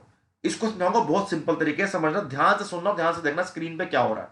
अगर मैं दोनों में से काटना स्टार्ट करूं तो यहां से M कट जाएगा, C से C कट जाएगा, R से R कट जाएगा, O से O कट जाएगा, है ना। तो यहां पे निकल के आएगा I से इंडिविजुअल, यहां निकल के आएगा I से इंडिविजुअल, A से निकल के आएगा एग्रीगेट। क्या निकल कर आएगा? एग्रीगेट। एग्रीगेट का मतलब क्या होता है? एग्रीगेट का मतलब होता है होल। इंडिविजुअल का मतलब क्या होता है? When we are talking about an individual person, when individual unit, when one factory. So if I am talking about ABC Limited, it means I am talking about microeconomics. When I am talking about Indian economy, I am talking about macroeconomics, sorry। तो micro economics और macro economics का मतलब आपको समझा देता हूं। Micro के अंदर हम छोटे छोटे कॉन्सेप्ट पढ़ते हैं, यानी कि लोकल लेवल पे हम माइक्रो इकोनॉमिक्स के बारे में पढ़ते हैं। माइक्रो इकोनॉमिक्स के अंदर हम जो मेजरली पढ़ते हैं वो क्या पढ़ते हैं? माइक्रो इकोनॉमिक्स के अंदर पढ़ते हैं प्रॉब्लम्स ऑफ एन इकोनॉमी। हम पढ़ते हैं प्राइस डिटर्मिनेशन, यानी कि इसके बारे में मैं आपको जो नेक्स्ट हम लेक्चर लेने वाले हैं उसके अंदर हम डिटेल में समझाएंगे, लेकिन मैं आपको थोड़ा सा बेसिक समझा देता हूं कि माइक्रो के अंदर पढ़ा जाता है कि what to produce, how to produce and for whom to produce. This is the basic problem of an economy. तो हम इन प्रॉब्लम को लोकल लेवल पे, यानी कि when I am talking about an individual person, when I'm talking about a consumer, when I'm talking about a factory, when I'm talking about a single industry, it means I'm talking about microeconomics। but when I'm talking about the whole economy, जब मैं बात करता हूं पूरी Indian economy की, when I'm बात करता हूं कि unemployment in India, when I'm talking about inflation in India, when I'm talking about tax structure in India, when I'm talking about money supply, when I'm talking about banking system of India, I am talking about the macro economics. तो micro और macro में यही basic difference है कि micro में हम छोटे level पे चीजों को पढ़ते हैं, मैक्रो पे हम बड़े लेवल पे चीजों को पढ़ते हैं। बहुत सिंपल सी बात है, और आई एम श्योर कि आप इस बात को पहले अपने क्लासेस में पढ़कर भी आएगा, आपको बेसिक आइडिया भी होगा, क्योंकि बहुत ज्यादा टाइम नहीं हुआ 12th पास करे हुए। आगे बढ़ते हैं दोस्त, अब पढ़ेंगे कि माइक्रो इकोनॉमिक्स क्या होता है। So micro economics is basically the study of behavior of different individuals and organization within an economic system। Micro economics में हम क्या पढ़ते हैं? हम पढ़ते हैं इंडिविजुअल्स के बारे में। उसमें क्या पढ़ते हैं? हम पढ़ते हैं इंडिविजुअल डिमांड, हम पढ़ते हैं इंडिविजुअल सप्लाई, हम पढ़ते हैं यहां पर कंज्यूमर बिहेवियर, हम पढ़ते हैं यहां पर,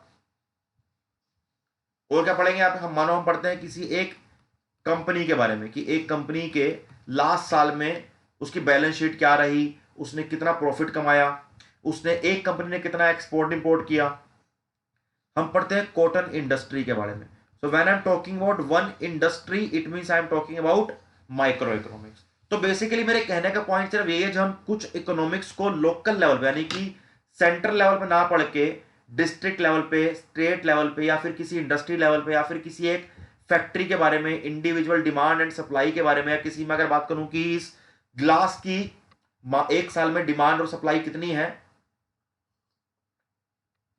it means I am talking about a individual unit. तो it means it would be come under micro economics. तो माइक्रो इकोनॉमिक्स के अंदर हम बिहेवियर पढ़ते हैं डिफरेंट इंडिविजुअल को, ऑर्गेनाइजेशन का, within an economic system. An economic system is a micro economics concept, but the concept under the economic system like organisations, individuals, ABC limited company, cotton industry, consumer behaviour, producer behaviour, it is a part of micro economics. Simple. ठीक है दोस्त, आगे बढ़े, चलो next हमारा है macro economics. तो macro economics के अंदर, macro economics is the study of overall economic phenomena, यानी कि here we are talking about whole economy, here we are talking about whole economy. ठीक है दोस्त, और the economy as a whole rather than its individual parts, यानी कि macro economics के अंदर हम बात करते हैं किस चीज की, हम बात करते हैं किसकी भाई, हम बात करते हैं होल इकोनॉमी की, होल इकोनॉमी की। मतलब हम यहां बात करेंगे किसकी, इन्फ्लेशन की। हम यहां बात करेंगे किसकी, हम बात करेंगे यहां पे अनएम्प्लॉयमेंट की। हम यहां पर बात करेंगे किसकी, मनी सप्लाई की। हम यहां पर बात करेंगे किसकी, हम बात करेंगे बैंकिंग सिस्टम की, बैंकिंग सिस्टम की। हम यहां पर बात करेंगे किसकी, फिस्कल पॉलिसी की, फिस्कल पॉलिसी। हम यहां पर बात करेंगे किसकी, मॉनेटरी पॉलिसी की। ये सब क्या है, ये सब वो कॉन्सेप्ट है जो हम पूरी होल इकोनॉमी को लेके पढ़ते हैं। ये सब कॉन्सेप्ट वो कॉन्सेप्ट है जो हम होल इकोनॉमी के अंदर पढ़ते हैं। It is a overall economic phenomena, these are whole economic phenomena. तो ये पढ़ते हैं मैक्रो इकोनॉमिक्स के अंदर।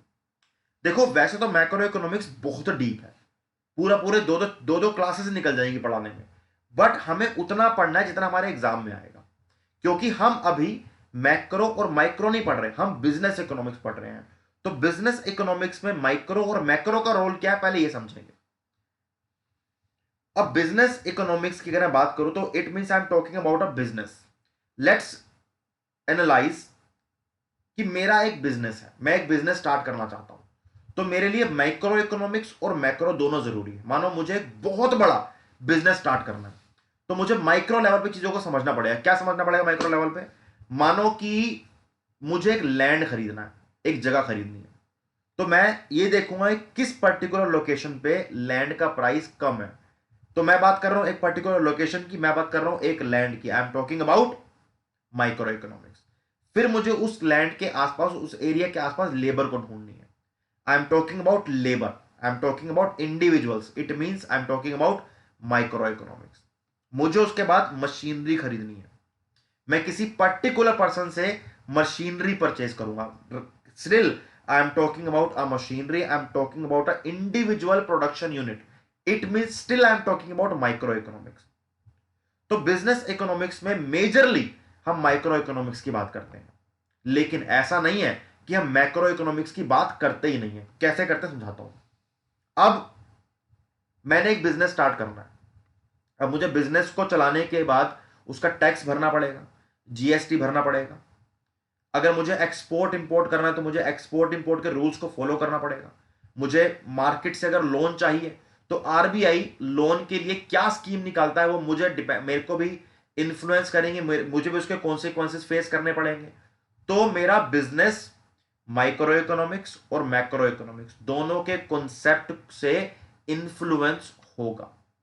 यानी कि मानो आरबीआई ने अगर अपनी रेपो रेट को इंक्रीज कर दिया तो मुझे लोन महंगा मिलेगा मार्केट में, अगर रेपो रेट को कम कर दिया तो मुझे लोन सस्ता मिलेगा मार्केट में, अगर मनी सप्लाई बढ़ जाएगी मार्केट में तो मुझे लोन सस्ता मिलेगा, अगर मनी सप्लाई कम हो जाएगी तो मुझे लोन महंगा मिलेगा। तो आरबीआई की पॉलिसी से मेरे छोटे से बिजनेस को भी फर्क पड़ता है।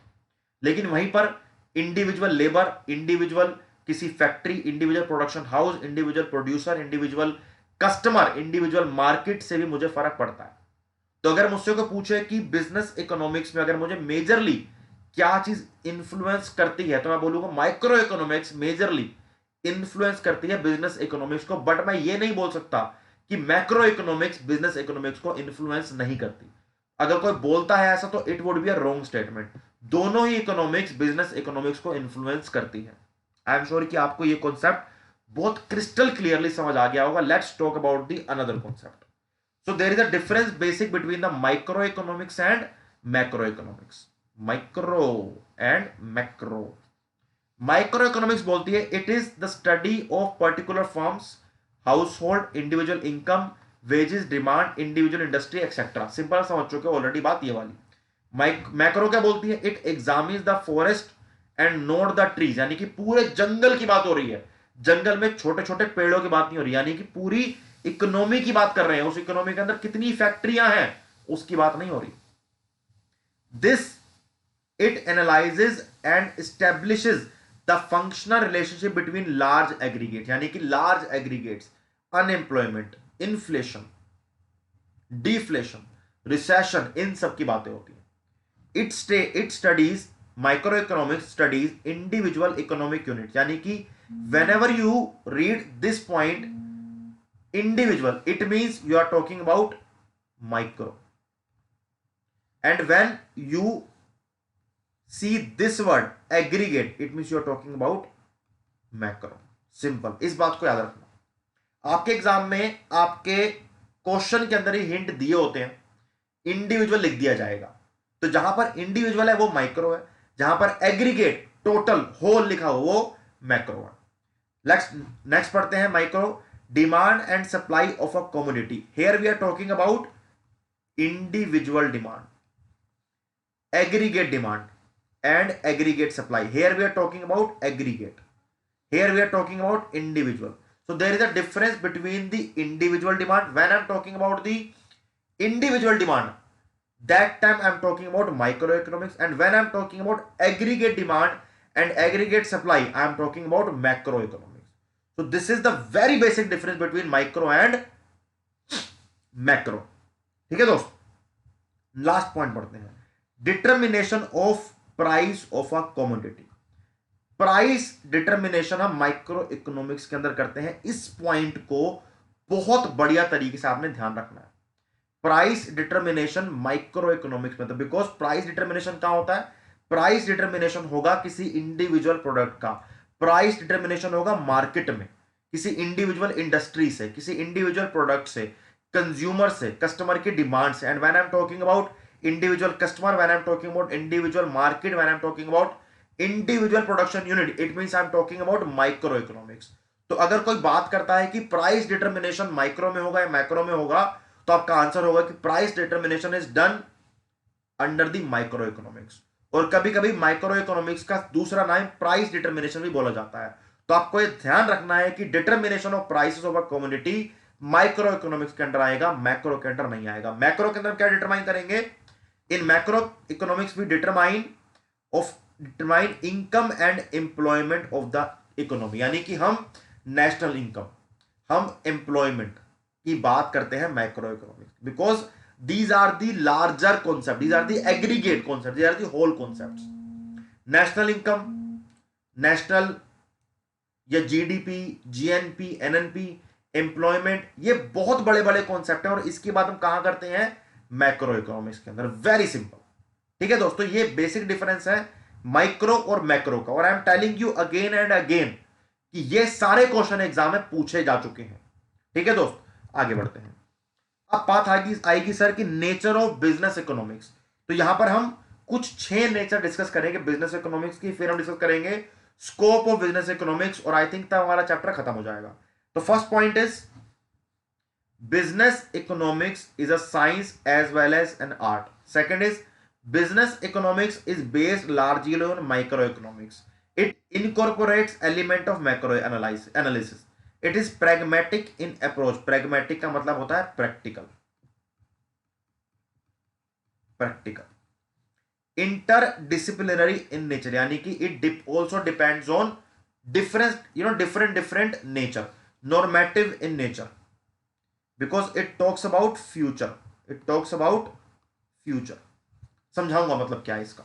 चलो इन सब के बारे में हम एक एक करके आगे बात करेंगे। First will talk about business economics is an art as well as business economics is a science as well as an art. अब साइंस कैसे है पहले वो समझो। साइंस का मतलब क्या है, साइंस का मतलब है कि मैंने कुछ सीखा और उसको सीख के कहीं पे अप्लाई किया। इकोनॉमी के अंदर मैं थ्योरीज को सीखता हूं और बिजनेस इकोनॉमिक्स के अंदर उसको आके अप्लाई करते हैं। सीखना हुआ साइंस, उस साइंस को सीखने के बाद मैंने उसको कैसे बिजनेस के अंदर अप्लाई किया, वो आर्ट हो गई। बात समझ आई कि मानो कि मैंने एक बुक से पढ़ाई करी, मैंने एक बुक खोली और मैंने बुक से पढ़ाई करी 15 दिन एग्जाम से पहले, तो ये तो साइंस हो गई कि पढ़ रहा हूं पढ़ रहा हूं पढ़ रहा हूं पढ़ रहा हूं पढ़ रहा हूं, समझ रहा हूं, सीख रहा हूं, तो ये साइंस हो गई।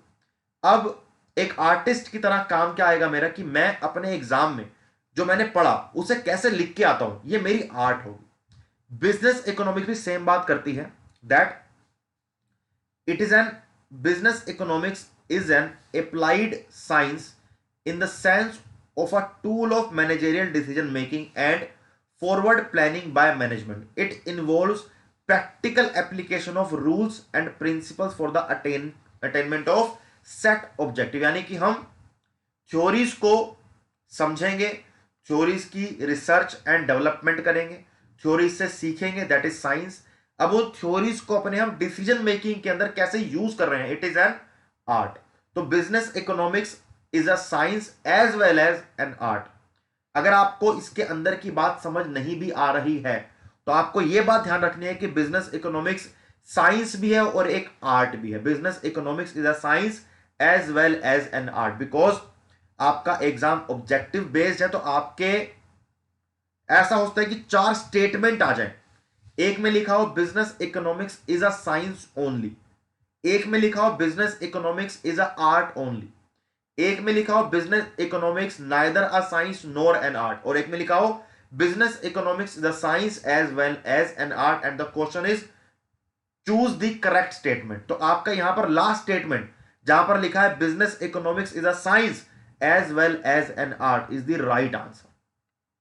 तो इसीलिए आपको इस बात को समझना और याद रखना बहुत जरूरी है। तो बच्चों को मैं बहुत क्लियरली बोलता हूं, जो बात समझ आती है अमेजिंग बेस्ट, जो नहीं आती है रट लो, कोई दिक्कत नहीं है। 4 बार रटोगे ना, 5th time you will realise आपको समझ आ गई। तो आपको मैं अपने फ्रेंड की कहानी सुनाता हूं आज। अभी थोड़ी देर हम रेस्ट भी आ जाएगा, 5 मिनट रुक भी जाएंगे पढ़ाई से। तो मेरा एक फ्रेंड था, we were in school, I think ये बात मेरे क्लास की 7th या 8th क्लास की बात है। तो वो क्या करता था, जैसे आपने सुना होगा कि बच्चे चीटिंग करते हैं, वो चीटिंग करने के लिए छोटी छोटी चिट्स बनाते हैं। वो क्या करता था, वो पढ़ता नहीं था घर जाके, वो करता था कि यार मुझे ये क्वेश्चन इंपॉर्टेंट लग रहे हैं, तो हर इंपॉर्टेंट क्वेश्चन की ना छोटी छोटी पर्चियां बना के ले आता था, और वो इतना छोटा छोटा लिखता था। The business economics is an applied science in the sense of tool and managerial etc etc। अब वो इतना छोटा छोटा लिख रहा है ना कि उसका पूरा ध्यान, पूरी कंसंट्रेशन उस छोटे छोटे लिखने पे है कि इतनी सी पर्ची में एक 5 नंबर का क्वेश्चन समा जाए, जब मैं एग्जाम में जाऊं उस पर्ची को रखूं और बड़ा बड़ा लिख दूं। अब उसने उसको इतने ध्यान से इतना छोटा छोटा लिखा कि उसको पता ही नहीं चला, अनइंटेंशनली उसका उस आंसर पे इतना ज्यादा ध्यान बढ़ जाता था कि उसको वो आंसर याद हो जाता था। और ऐसा एक बार नहीं, ऐसा कई बार हुआ। और जिस दिन वो चिट्स नहीं बना के लेके आता था उसको आंसर याद ही नहीं होते थे। तो एंड में उसने अपने नेचर के बारे में ये बात एनालाइज करी कि जब मैं पूरे ध्यान से, पूरे एकाग्रता से, पूरी इंटेंसिटी सॉरी, और पूरे एकदम फोकस से किसी चीज को बैठ के लिखता हूं, मुझे वो चीज याद हो जाती है। तो आपका एग्जाम आने वाला है, आपके लिए बहुत बड़ी सीख है ये वाली। जब पढ़ने बैठो तो फोन को साइड रख दो। फोन से अगर वीडियो देख रहे हो मेरी तो अलग बात है, लेकिन अगर बुक से पढ़ रहे हो, मानो आप बुक से पढ़ रहे हो, तो उस बुक से ध्यान से पढ़ो, उसको अंडरलाइन करो।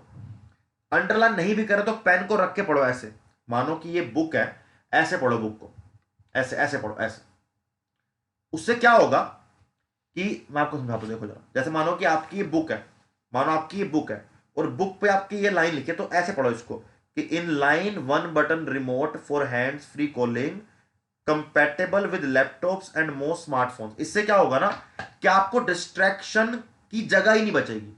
डिस्ट्रैक्शन कब हो, जब ऐसे बैठ के पढ़ रहे हो तो डिस्ट्रैक्शन हो गया। जब मेरे हाथ, मेरी आंखें, मेरा दिमाग सब एक ही जगह पे पॉइंटेड है तो डिस्ट्रैक्शन होने के पॉइंट खत्म हो जाते हैं।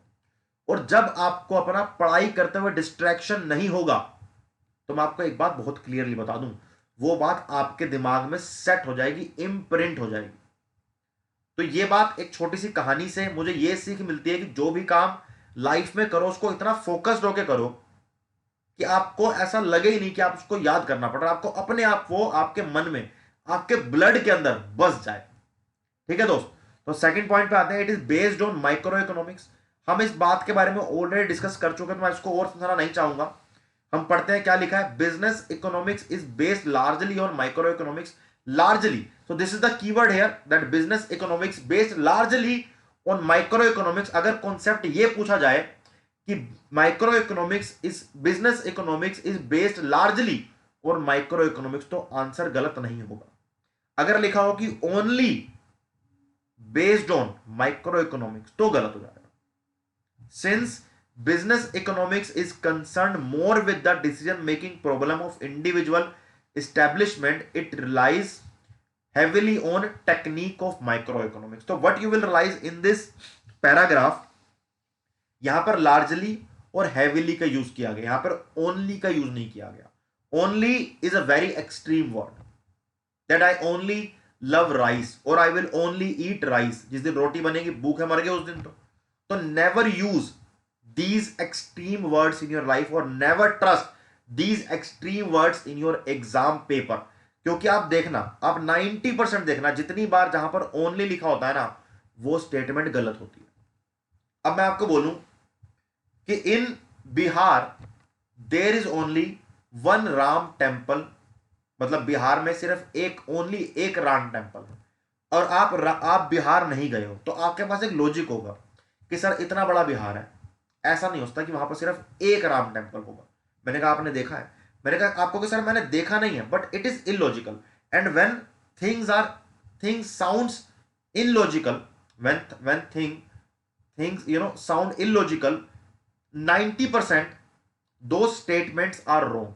हाँ, 10% it could be right, but 90% those kind of statements are wrong. Let's talk about the third point, it incorporates elements of micro economics. तो मैंने आपको समझा चुका हूं कि एक बिजनेस इकोनॉमिक्स के अंदर या बिजनेस यूनिट्स के अंदर एक्सटर्नल एनवायरनमेंट और इंटरनल एनवायरनमेंट, दोनों पॉइंट में आपके माइक्रो और मैक्रो दोनों ही बिजनेस को इन्फ्लुएंस करते हैं, दोनों ही एक बिजनेस के डिसीजन मेकिंग को इन्फ्लुएंस करते हैं। तो अगर आपको ऐसा लगता था आज से पहले कि business economics is all about micro economics, तो माय फ्रेंड, माय बच्चा, you are wrong. So you have to understand this thing that microeconomics और macroeconomics दोनों ही हम business economics के अंदर पढ़ते हैं, तो आपको ये बात ध्यान रखनी है। Let's talk about the fourth point, pragmatic in approach। pragmatic का मतलब है मेरे भाई, business economics is pragmatic in its approach as it tackles practical problems which the firm face in the real world। See, when we were studying microeconomics in 11th class, what we were studying कि when जब price बढ़ेगा तो demand कम हो जाएगी, जब price घटेगा demand बढ़ जाएगी। तो ये क्या है? ये एक थ्योरी है। इस थ्योरी का जब मैंने मार्केट में जाके एनालाइज किया तो मुझे पता लगा कि एक्चुअली में ऐसा होता है। तो business economics is all about practicality, business economics is all about practical decisions.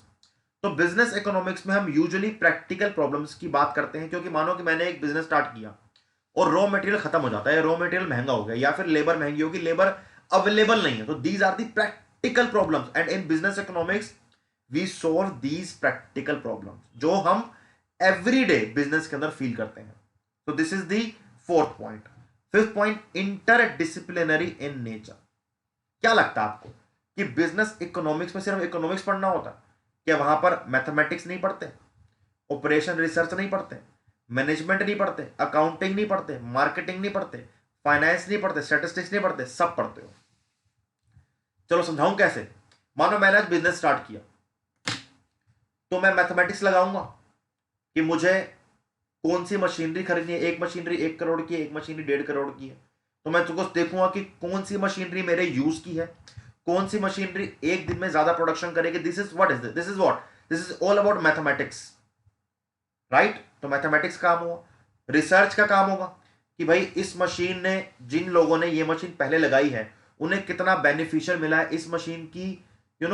Every month एक होता ना कि आप एक गाड़ी लेते हो, तो गाड़ी की भी हर महीने का खर्चा है, उसे पेट्रोल भरेगा, उसकी एवरेज होगी एक, उसको आपको रोज मेंटेन कराना पड़ेगा, मेंटेनेंस का खर्चा होता है। तो मैं देखूंगा कि उस मशीन का मेंटेनेंस का खर्चा क्या है, वो मेरी रिसर्च हो गई। तो रिसर्च भी आ गया बिजनेस के अंदर।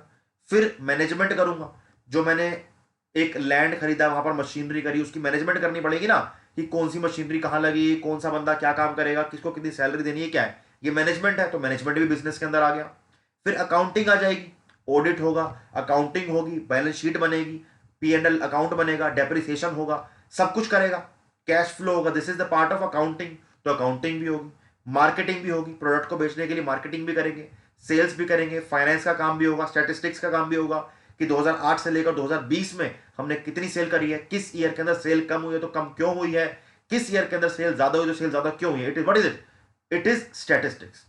तो बिजनेस के अंदर हम सिर्फ इकोनॉमिक्स नहीं पढ़ते, हम बिजनेस के अंदर mathematics, research, development, management, marketing, packaging, sales, accounting, finance, statistics, ये सब कुछ पढ़ते हैं। यानी कि business economics is a interdisciplinary in nature, यानी कि हम एक बिजनेस इकोनॉमिक्स के अंदर बहुत सारे सब्जेक्ट्स को, बहुत सारे डिसिप्लिन के बारे में पढ़ते हैं।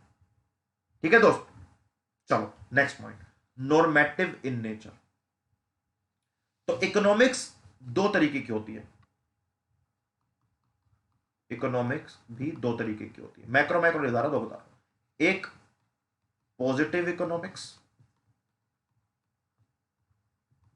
एक नॉर्मेटिव इकोनॉमिक्स। नॉर्मेटिव इकोनॉमिक्स मैं बहुत डिटेल में नहीं जाऊंगा, फिर ध्यान सुनना क्या होता है दोनों का मतलब। Positive economics talks about the present, positive economics talks about facts, normative economics talks about future. Normative economics talks about कि फ्यूचर में क्या होना चाहिए, normative economics talks about should be, ought to be. Positive economics talks about कि economy के अंदर presently क्या हो चुका है। एग्जांपल लेते हैं, एग्जांपल में ये बोला गया कि हमारी जीडीपी 2020 में 3% से इंक्रीज हुई है, दिस इज अ फैक्ट, 2020 जा चुका है। तो ये पॉजिटिव इकोनॉमिक्स है, because we are talking about facts here, we are talking about present और a past situation which is already happened, it is a positive economics. Normative economics क्या बोलती है कि गवर्नमेंट को हेल्थ केयर इंडिया के सब लोगों के लिए फ्री कर देना चाहिए, the health care should be free for all the citizens or to all the citizens. So here I am talking about, in normative I am talking about future, in positive I am talking about past or the present and the facts. तो positive economics के अंदर हम बात करते हैं किसकी, हम positive economics के अंदर बात करते हैं फैक्ट्स की, प्रेजेंट की। नॉर्मेटिव के अंदर हम बात करते हैं किसकी, फ्यूचर की। हम बात करते हैं किसकी, शुड बी, कि क्या होना चाहिए। Business economics is normative in nature. Why? Because in business economics is generally normative or prescriptive in nature. It suggests the application of economic principle with regard to policy formation, decision making and future planning. So when I'm talking about policy formulation, I'm talking about the formulation of policy in future, कि मैं एक policy बनाऊंगा और उसका future के अंदर क्या implication होगा, क्या उसका कॉन्सिक्वेंस होगा। Decision making, I am talking about decision making, and when I am talking about decision making, it means I am taking a decision for the future. तो मेरे डिसीजन से फ्यूचर में क्या क्या इफेक्ट आएंगे वो फ्यूचर में देखा जाएगा। It means I am talking about future planning, and when I am talking about future planning, it means I am talking about normative, कि मेरी बात का जो नेचर है वो नॉर्मेटिव है। It means business economics is normative in nature. हम business economics का डिसीजन मोस्टली फ्यूचर के लिए लेते हैं, जो बीत गया वो बीत गया, उससे सीख लेते हैं और फ्यूचर के लिए डिसीजन बनाते हैं। तो business economics is normative in nature. तो नेचर और बिजनेस इकोनॉमिक्स हम अभी तक समझ चुके हैं, हमने 6 बात करी है डिसीजन के अंदर। First is business economics is science as well as an art. Second, it based on micro economics but it also incorporates elements of macro economics. 3 हो गए। चौथा प्रैग्मेटिक इन नेचर। पांचवा इंटरडिसिप्लिनरी इन नेचर। छठा normative in nature. ये क्या हुआ, this is the nature of business economics. अगली बात करेंगे हम, देखो आपके सामने पॉजिटिव नॉर्मेटिव की बात हम कर रहे थे, दोबारा आपको थोड़ा सा और समझा देते हैं।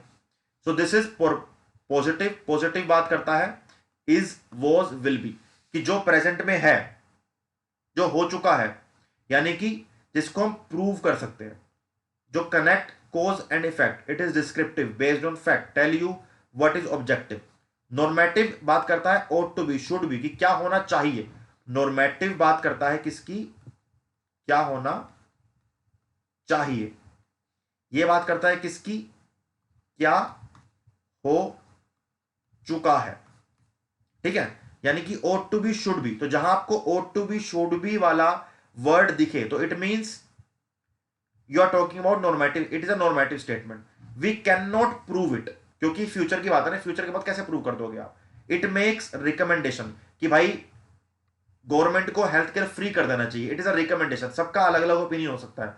मैं 10 लोगों से पूछूं, हाँ भाई बताओ गवर्नमेंट को हेल्थ केयर फ्री करना चाहिए, कोई बोलेगा हाँ, कोई बोलेगा ना, कोई बोलेगा ओनली गरीबों के लिए, कोई बोलेगा SC ST के लिए, कोई बोलेगा OBC के लिए, कोई बोलेगा EWS के लिए, कोई बोलेगा इकोनॉमिक वीकर लोगों के लिए, कोई बोलेगा सीनियर सिटीजन के लिए, कोई बोलेगा बच्चों के लिए, कोई बोलेगा लेडीज के लिए। सबका अलग अलग ओपिनियन होगा। तो नॉर्मेटिव में अलग अलग ओपिनियंस निकल कर आते हैं, because it is you know it is they are recommendations, ये फैक्ट नहीं है, not based on fact. Tell you should be, have been, it is prescriptive not descriptive, और सब्जेक्टिव होता है। सब्जेक्टिव का मतलब क्या है कि हर किसी का अपना पॉइंट ऑफ व्यू होगा। थोड़ा और पढ़ते हैं इसके बारे में। That positive economics government funded health care surge public expenditure, यानी कि गवर्नमेंट ने हेल्थ केयर को फंड किया तो पब्लिक एक्सपेंडिचर बढ़ चुका है, बढ़ गया, यानी कि इट हैज ऑलरेडी हैपेंड, तो it is a positive economics. Normative क्या बोलता है, the government should make available fundamental health care to every citizen, यानी कि it is talking about free health care facilities. इसका मतलब क्या हुआ, it means it is talking about future, should be. यहां लिखा ना, देखो ये आपको दिखा है keyword, this is the major keyword should, and when it is अ, यहां पर शुड कीवर्ड है तो it means it is a normative statement, it is a normative statement. मतलब ठीक है दोस्त, कि मतलब अगर कहीं पे शुड लिखा है, कहीं पर ought to be लिखा है, तो इसका मतलब क्या है, इसका मतलब है आई am talking about future. And when we are talking about future and when we are giving recommendations, it means the statement is normative, it is not a positive statement. इसको पॉजिटिव और नेगेटिव मत लेके जाना। Positive का मतलब है fact based, present और already happened, या फिर जो होना हम डिसाइड कर चुके हैं। नॉर्मेटिव इट इज लाइक कि क्या होना चाहिए, रिकमेंडेशन है, it is a very subjective thing. ठीक है दोस्त, नेक्स्ट बात करते हैं। अब बात करेंगे स्कोप ऑफ बिजनेस इकोनॉमिक्स की। तो when I am talking about the scope of business economics, I am talking about two things. First, I am talking about internal issues. Second, I am talking about external issues. When I am talking about internal issues, I am talking about microeconomics. When I am talking about external issues, I am talking about macroeconomics. आगे समझेंगे क्या होता है, डरने की जरूरत नहीं है इसमें। सो इंटरनल इशू और operational issues, this is microeconomics. External issue और environmental issue, these are micro economics. यहां पर एनवायरमेंटल इशूज से आपका बायोलॉजिकल वाले एनवायरमेंट की बात नहीं करी, यहां मैं पेड़ पौधे फॉरेस्ट जीव जंतु की बात नहीं कर रहा हूं। यहां मैं बात कर रहा हूं कि मेरे बिजनेस के बाहर का जो एक्सटर्नल एनवायरमेंट है उसकी बात कर रहा हूं। ठीक है दोस्त, चलो आगे बढ़ते हैं। So let's first talk about internal issue और ऑपरेशनल इशू, और टॉक अबाउट माइक्रो इकोनॉमिक्स, और टॉक अबाउट माइक्रो इकोनॉमिक्स। ठीक है दोस्त, तो क्या बोलता है, पढ़ते हैं। Operational issues include all those issues that arise within the organization and fall within the purview and control of management. These issues are internal in nature. तो देखो, जब कोई इशू इंटरनल है तो वो कहां होगा, वो विद इन द फैक्ट्री है, वो विद इन द फैक्ट्री। और जब कोई issue within the factory, it means we are talking about one factory, it means it is micro economics, it means it is micro economics. Simple, इसमें कोई difficult बात ही नहीं है। इसमें क्या क्या हो सकता है, choice of business, size of business, technology, marketing technique and finance. So let's, अब सर थोड़ा समझा दो क्या कहना चाह रहे हो। मानो मैंने बिजनेस स्टार्ट किया, ठीक है, मानो मैं एक बिजनेस स्टार्ट करता हूं, मेरे को लगा कि मैंने बिजनेस स्टार्ट करना है। मैं अपने पापा के पास गया कि पापा यार अब पढ़ाई पूरी हो गई है, 5 साल जॉब कर ली है, लोगों से बात करने का काम कैसे करते हैं वो सीख चुका हूं, अब मुझे अपना बिजनेस करना है। पापा का पहला क्वेश्चन होगा कि बिजनेस क्या करेगा, यानी कि चॉइस ऑफ बिजनेस। बता दिया मैंने कि मुझे एक चेयर बनाने की फैक्ट्री लगानी है। पापा ने कहा बहुत बढ़िया भाई, लगाओ, कोई दिक्कत नहीं है। अब वो मुझसे पूछेंगे कि बिजनेस कितना बड़ा करना है, सिर्फ ट्रेडिंग करनी है, मैन्युफैक्चर करना है, क्या करना है। मैं कौन है, मैन्युफैक्चर करना है, एक बड़ी फैक्ट्री लगाएगा, यानी कि साइज ऑफ द बिजनेस। पापा ने कहा ठीक है, यहां पे टिक लग गया, यहां पे टिक लग गया। टेक्नोलॉजी कौन सी यूज करेगा, ज्यादा मशीनरी का काम लेगा या ज्यादा लेबर लगाएगा। मैंने कहा पापा दोनों को मिक्स करेंगे, लेबर और मशीनरी दोनों को मिला के बढ़िया बढ़िया चेयर बनाऊंगा, सही रेट में बेचूंगा, जिस जिसको चेयर की जरूरत है उसको चेयर पहुंचेगी, देश के काम भी आएंगे। बहुत बढ़िया। आपने कहा चलो बहुत अच्छा लगा भाई, यहां पे टिक लग गया। मार्केटिंग टेक्निक कौन सी यूज करेगा। मैंने कहा पापा पहले जमाना था ऑफलाइन मार्केटिंग का, अब जमाना है डिजिटल मार्केटिंग का, तो मैं डिजिटल मार्केटिंग यूज करूँ। आपने कहा बहुत बढ़िया, चलो जी मार्केटिंग टेक्निक भी याद आ गई। पापा ने बोला बेटा फाइनेंस, पैसा कितना लगेगा और पैसा लाएगा कहां से। वहां मैं चुप हो गया। मैंने कहा भाई साहब आपसे इतनी बातें करी क्यों जा रही है, क्योंकि पैसा तो आपने ही देना है, सिंपल सी बात है। तो पापा देंगे पैसा, पापा से आएगा पैसा, तो आपने कहा ठीक है बेटा यहां पर भी मेरी तरफ से टिक है। अब फाइनेंस पर टिक क्यों लगाया पापा ने, कि पापा को लगा कि बाकी बातें ये बिल्कुल सही कर रहा है, लेकिन बिजनेस कौन सा करना है, साइज क्या होगा बिजनेस का, टेक्नोलॉजी कौन सी यूज करूंगा, मार्केटिंग टेक्निक कौन सी होगी, फाइनेंसेस कहां से आएंगे, खुद के पैसे लगाऊंगा, पापा से लूंगा, चाचा जी से लूंगा, बुआ जी से लूंगा, बैंक से लूंगा। ये सब क्या है, ये सब मेरे इंटरनल इश्यूज है, ये सब हमारे, ये सब क्या, ये सब मेरे इंटरनल इश्यूज हैं। And when issues are internal it means we are talking about micro economics. internal issues are microeconomics, operational issues are microeconomics, and when I'm talking about issues which are outside my business it means I'm talking about macroeconomics. Next हम पढ़ेंगे अब micro economics theory किस किस से deal करती है, देख लो। Demand analysis and forecasting, production and cost analysis, inventory management, market structure, pricing policy, resource allocation, theory of capital and investment decision, profit analysis, risk and uncertainty analysis. हम अपने business के अंदर डिमांड को analyse भी करते हैं, demand को forecast भी करते हैं, प्रोडक्शन और कॉस्ट का एनालिसिस भी करते हैं, इन्वेंट्री मैनेजमेंट भी करते हैं कि भाई कितना सामान पड़ा है, कहाँ उसको रखना है, कहीं से कहीं खराब ना हो जाए, उसको लैपटॉप में, कंप्यूटर में, एक्सेल शीट में सेव भी कर लो कि एक करके पता लग जाएगी सामान कितना बचा है, कितना बिक चुका है, कितना प्रॉफिट कमाया है। रिसोर्स एलोकेशन भी पढ़ते हैं, कैपिटल कहां से आएगी, इन्वेस्टमेंट कहां करनी है, कैसे नहीं करनी है, प्रॉफिट का देख कितना आ रहा है, प्रॉफिट आ रहा है कि नहीं आ रहा है, इस सब को हम एनालाइज करते हैं। It is these all are internal issues, these all are internal issues, and when it is internal issue it means I'm talking about who, I'm talking about micro economics. Internal issues का मतलब है micro economics. अब हम पढ़ेंगे next यहां पर external issues के बारे में, एनवायरमेंटल इश्यूज के बारे में। ठीक है दोस्त, चलो। Environmental factors have significant influence upon the functioning and performance of business. The major microeconomic factor related to the type of economic system. So in India, sorry, in world, there are three type of economic system. One is capitalist economic system. Second, socialist economic system. Third, mixed economic system. India के अंदर mixed economic system है, इस बात को याद रखना कि economic system क्या है ये भी डिपेंड करता है। Government policies, social and political environment, socio economic organization जैसे कि ट्रेड यूनियंस, कोऑपरेटिव एक्सेट्रा। अगर मेरे पीछे कोई एक आध वर्ड छुप गया है तो सुन लो, trade unions and cooperative etcetera. Working of central bank, central bank हमारा कौन सा है देश का, Reserve Bank of India, RBI. उसका हेडक्वार्टर कहां है, उसका हेडक्वार्टर है मेरे दोस्त मुंबई में। उसकी रूल्स, उसके रेगुलेशंस क्या है, ठीक है दोस्त।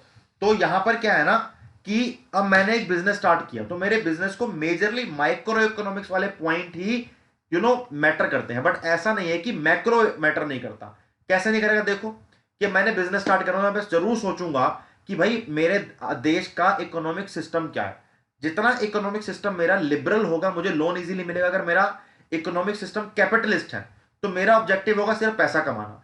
अगर मेरा कंपनी का इकोनॉमिक, कंट्री का इकोनॉमिक सिस्टम अगर सोशलिस्ट है, तो वहां पर everything is owned by the government only. इस पूरी बात को ना हम नेक्स्ट चैप्टर में समझेंगे, नेक्स्ट लेक्चर में समझेंगे कि इस इकोनॉमिक सिस्टम का मतलब क्या है। लेकिन आप ये समझ लो कि एक्सटर्नल मैटर में क्या क्या आता है, कि गवर्नमेंट पॉलिसीज क्या है, टैक्स स्ट्रक्चर क्या है, जीएसटी कितना है, एक्साइज ड्यूटी कितनी है, कस्टम ड्यूटी कितनी है, ये सब ऐसा जीएसटी के अंदर आ चुका है, लेकिन आपको समझाने के लिए बोल रहा हूं मैं। सेल्स टैक्स क्या है, जब मैं एक कैफे खोलूं, हमारा मैं एक रेस्टोरेंट स्टार्ट किया, तो उस रेस्टोरेंट में मैंने लोगों से कितना टैक्स लेना है, सीजीएसटी क्या है, जीएसटी क्या है, एसजीएसटी क्या है, यानी कि स्टेट जीएसटी क्या है, सेंट्रल जीएसटी क्या है, या फिर आपका जो और जीएसटी का मतलब क्या होता है, कौन कौन से टैक्स और लगेंगे, सर्विस टैक्स कहां लगेगा कहां नहीं लगेगा, ये सब गवर्नमेंट पॉलिसीज है जिसके अकॉर्डिंग मुझे बिजनेस चलाना पड़ता है।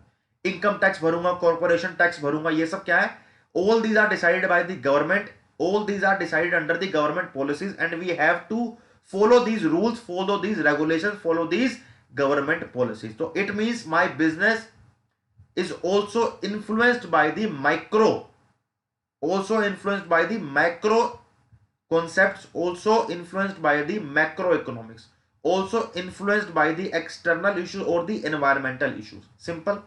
Next, socio and political environment. Simple बात है। तो ये सब बातें आपको बताती है कि आपका जो बिजनेस है उसमें माइक्रो और मैक्रो दोनों मिलके आपके बिजनेस को इन्फ्लुएंस करते हैं। सिंपल। तो मेरे प्यारे बच्चों और प्यारे मेरे दोस्तों, आपका लेक्चर आज का यहीं पर खत्म होता है। लास्ट हम पानी पी लें थोड़ा सा और।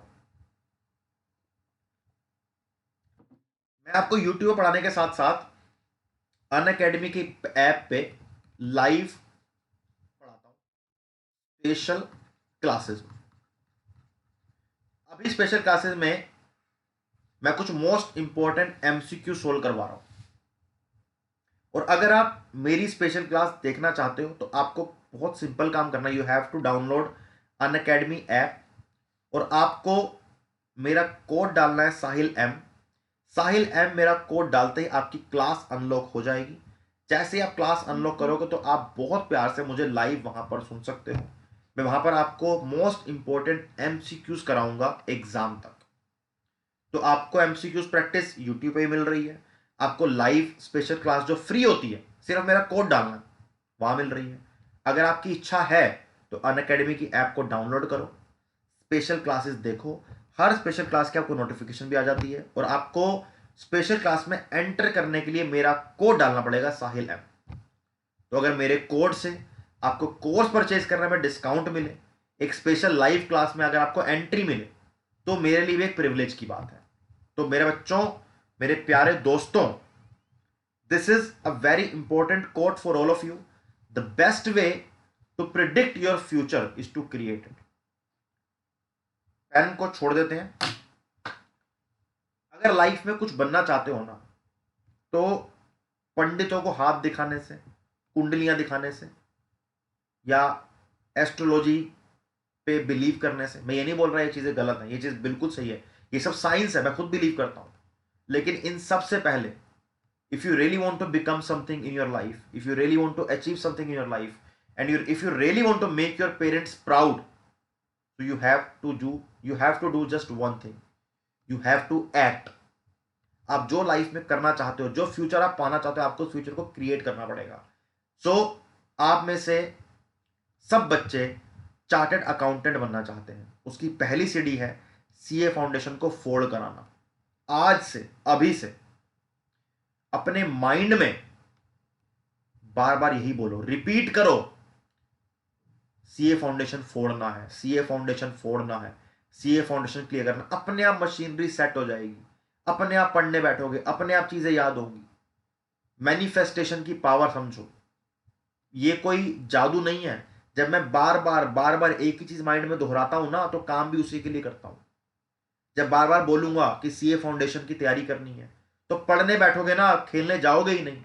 जब पढ़ने बैठोगे तो बात समझ आएगी, जब बात समझ आएगी तो क्वेश्चन सोल्व होगा, जब क्वेश्चन सोल्व होगा तो एग्जाम भी क्लियर होगा, और जब एग्जाम क्लियर होगा तो पापा मम्मी के चेहरे पे जो मुस्कान आएगी ना मेरे दोस्त, उसका मुकाबला कोई नहीं हो सकता पूरी दुनिया में। तो your parents smile, that spark in your parents eyes should be your soul motivation, should be your whole motivation. अगर आपकी मोटिवेशन आपके पेरेंट्स की स्माइल, आपके पेरेंट्स की आंखों में वो चमक, उनकी छाती को चौड़ा कर देना है, तो आपको लाइफ में सक्सेस होने से कोई भी नहीं रोक सकता। तो बेटा इसी के साथ आज की क्लास यहीं पे खत्म होती है। अगर आपको लगता है कि आज की क्लास आपको पसंद आई है तो उसको लाइक करो, अपने फ्रेंड्स के साथ शेयर करो। आगे आने वाली मैराथन की क्लासेस, एमसीक्यू की क्लासेस को पाने के लिए बेल आइकन को प्रेस करो, चैनल को सब्सक्राइब करो। Thank you so much. बहुत जल्दी मिलेंगे अगले लेक्चर में।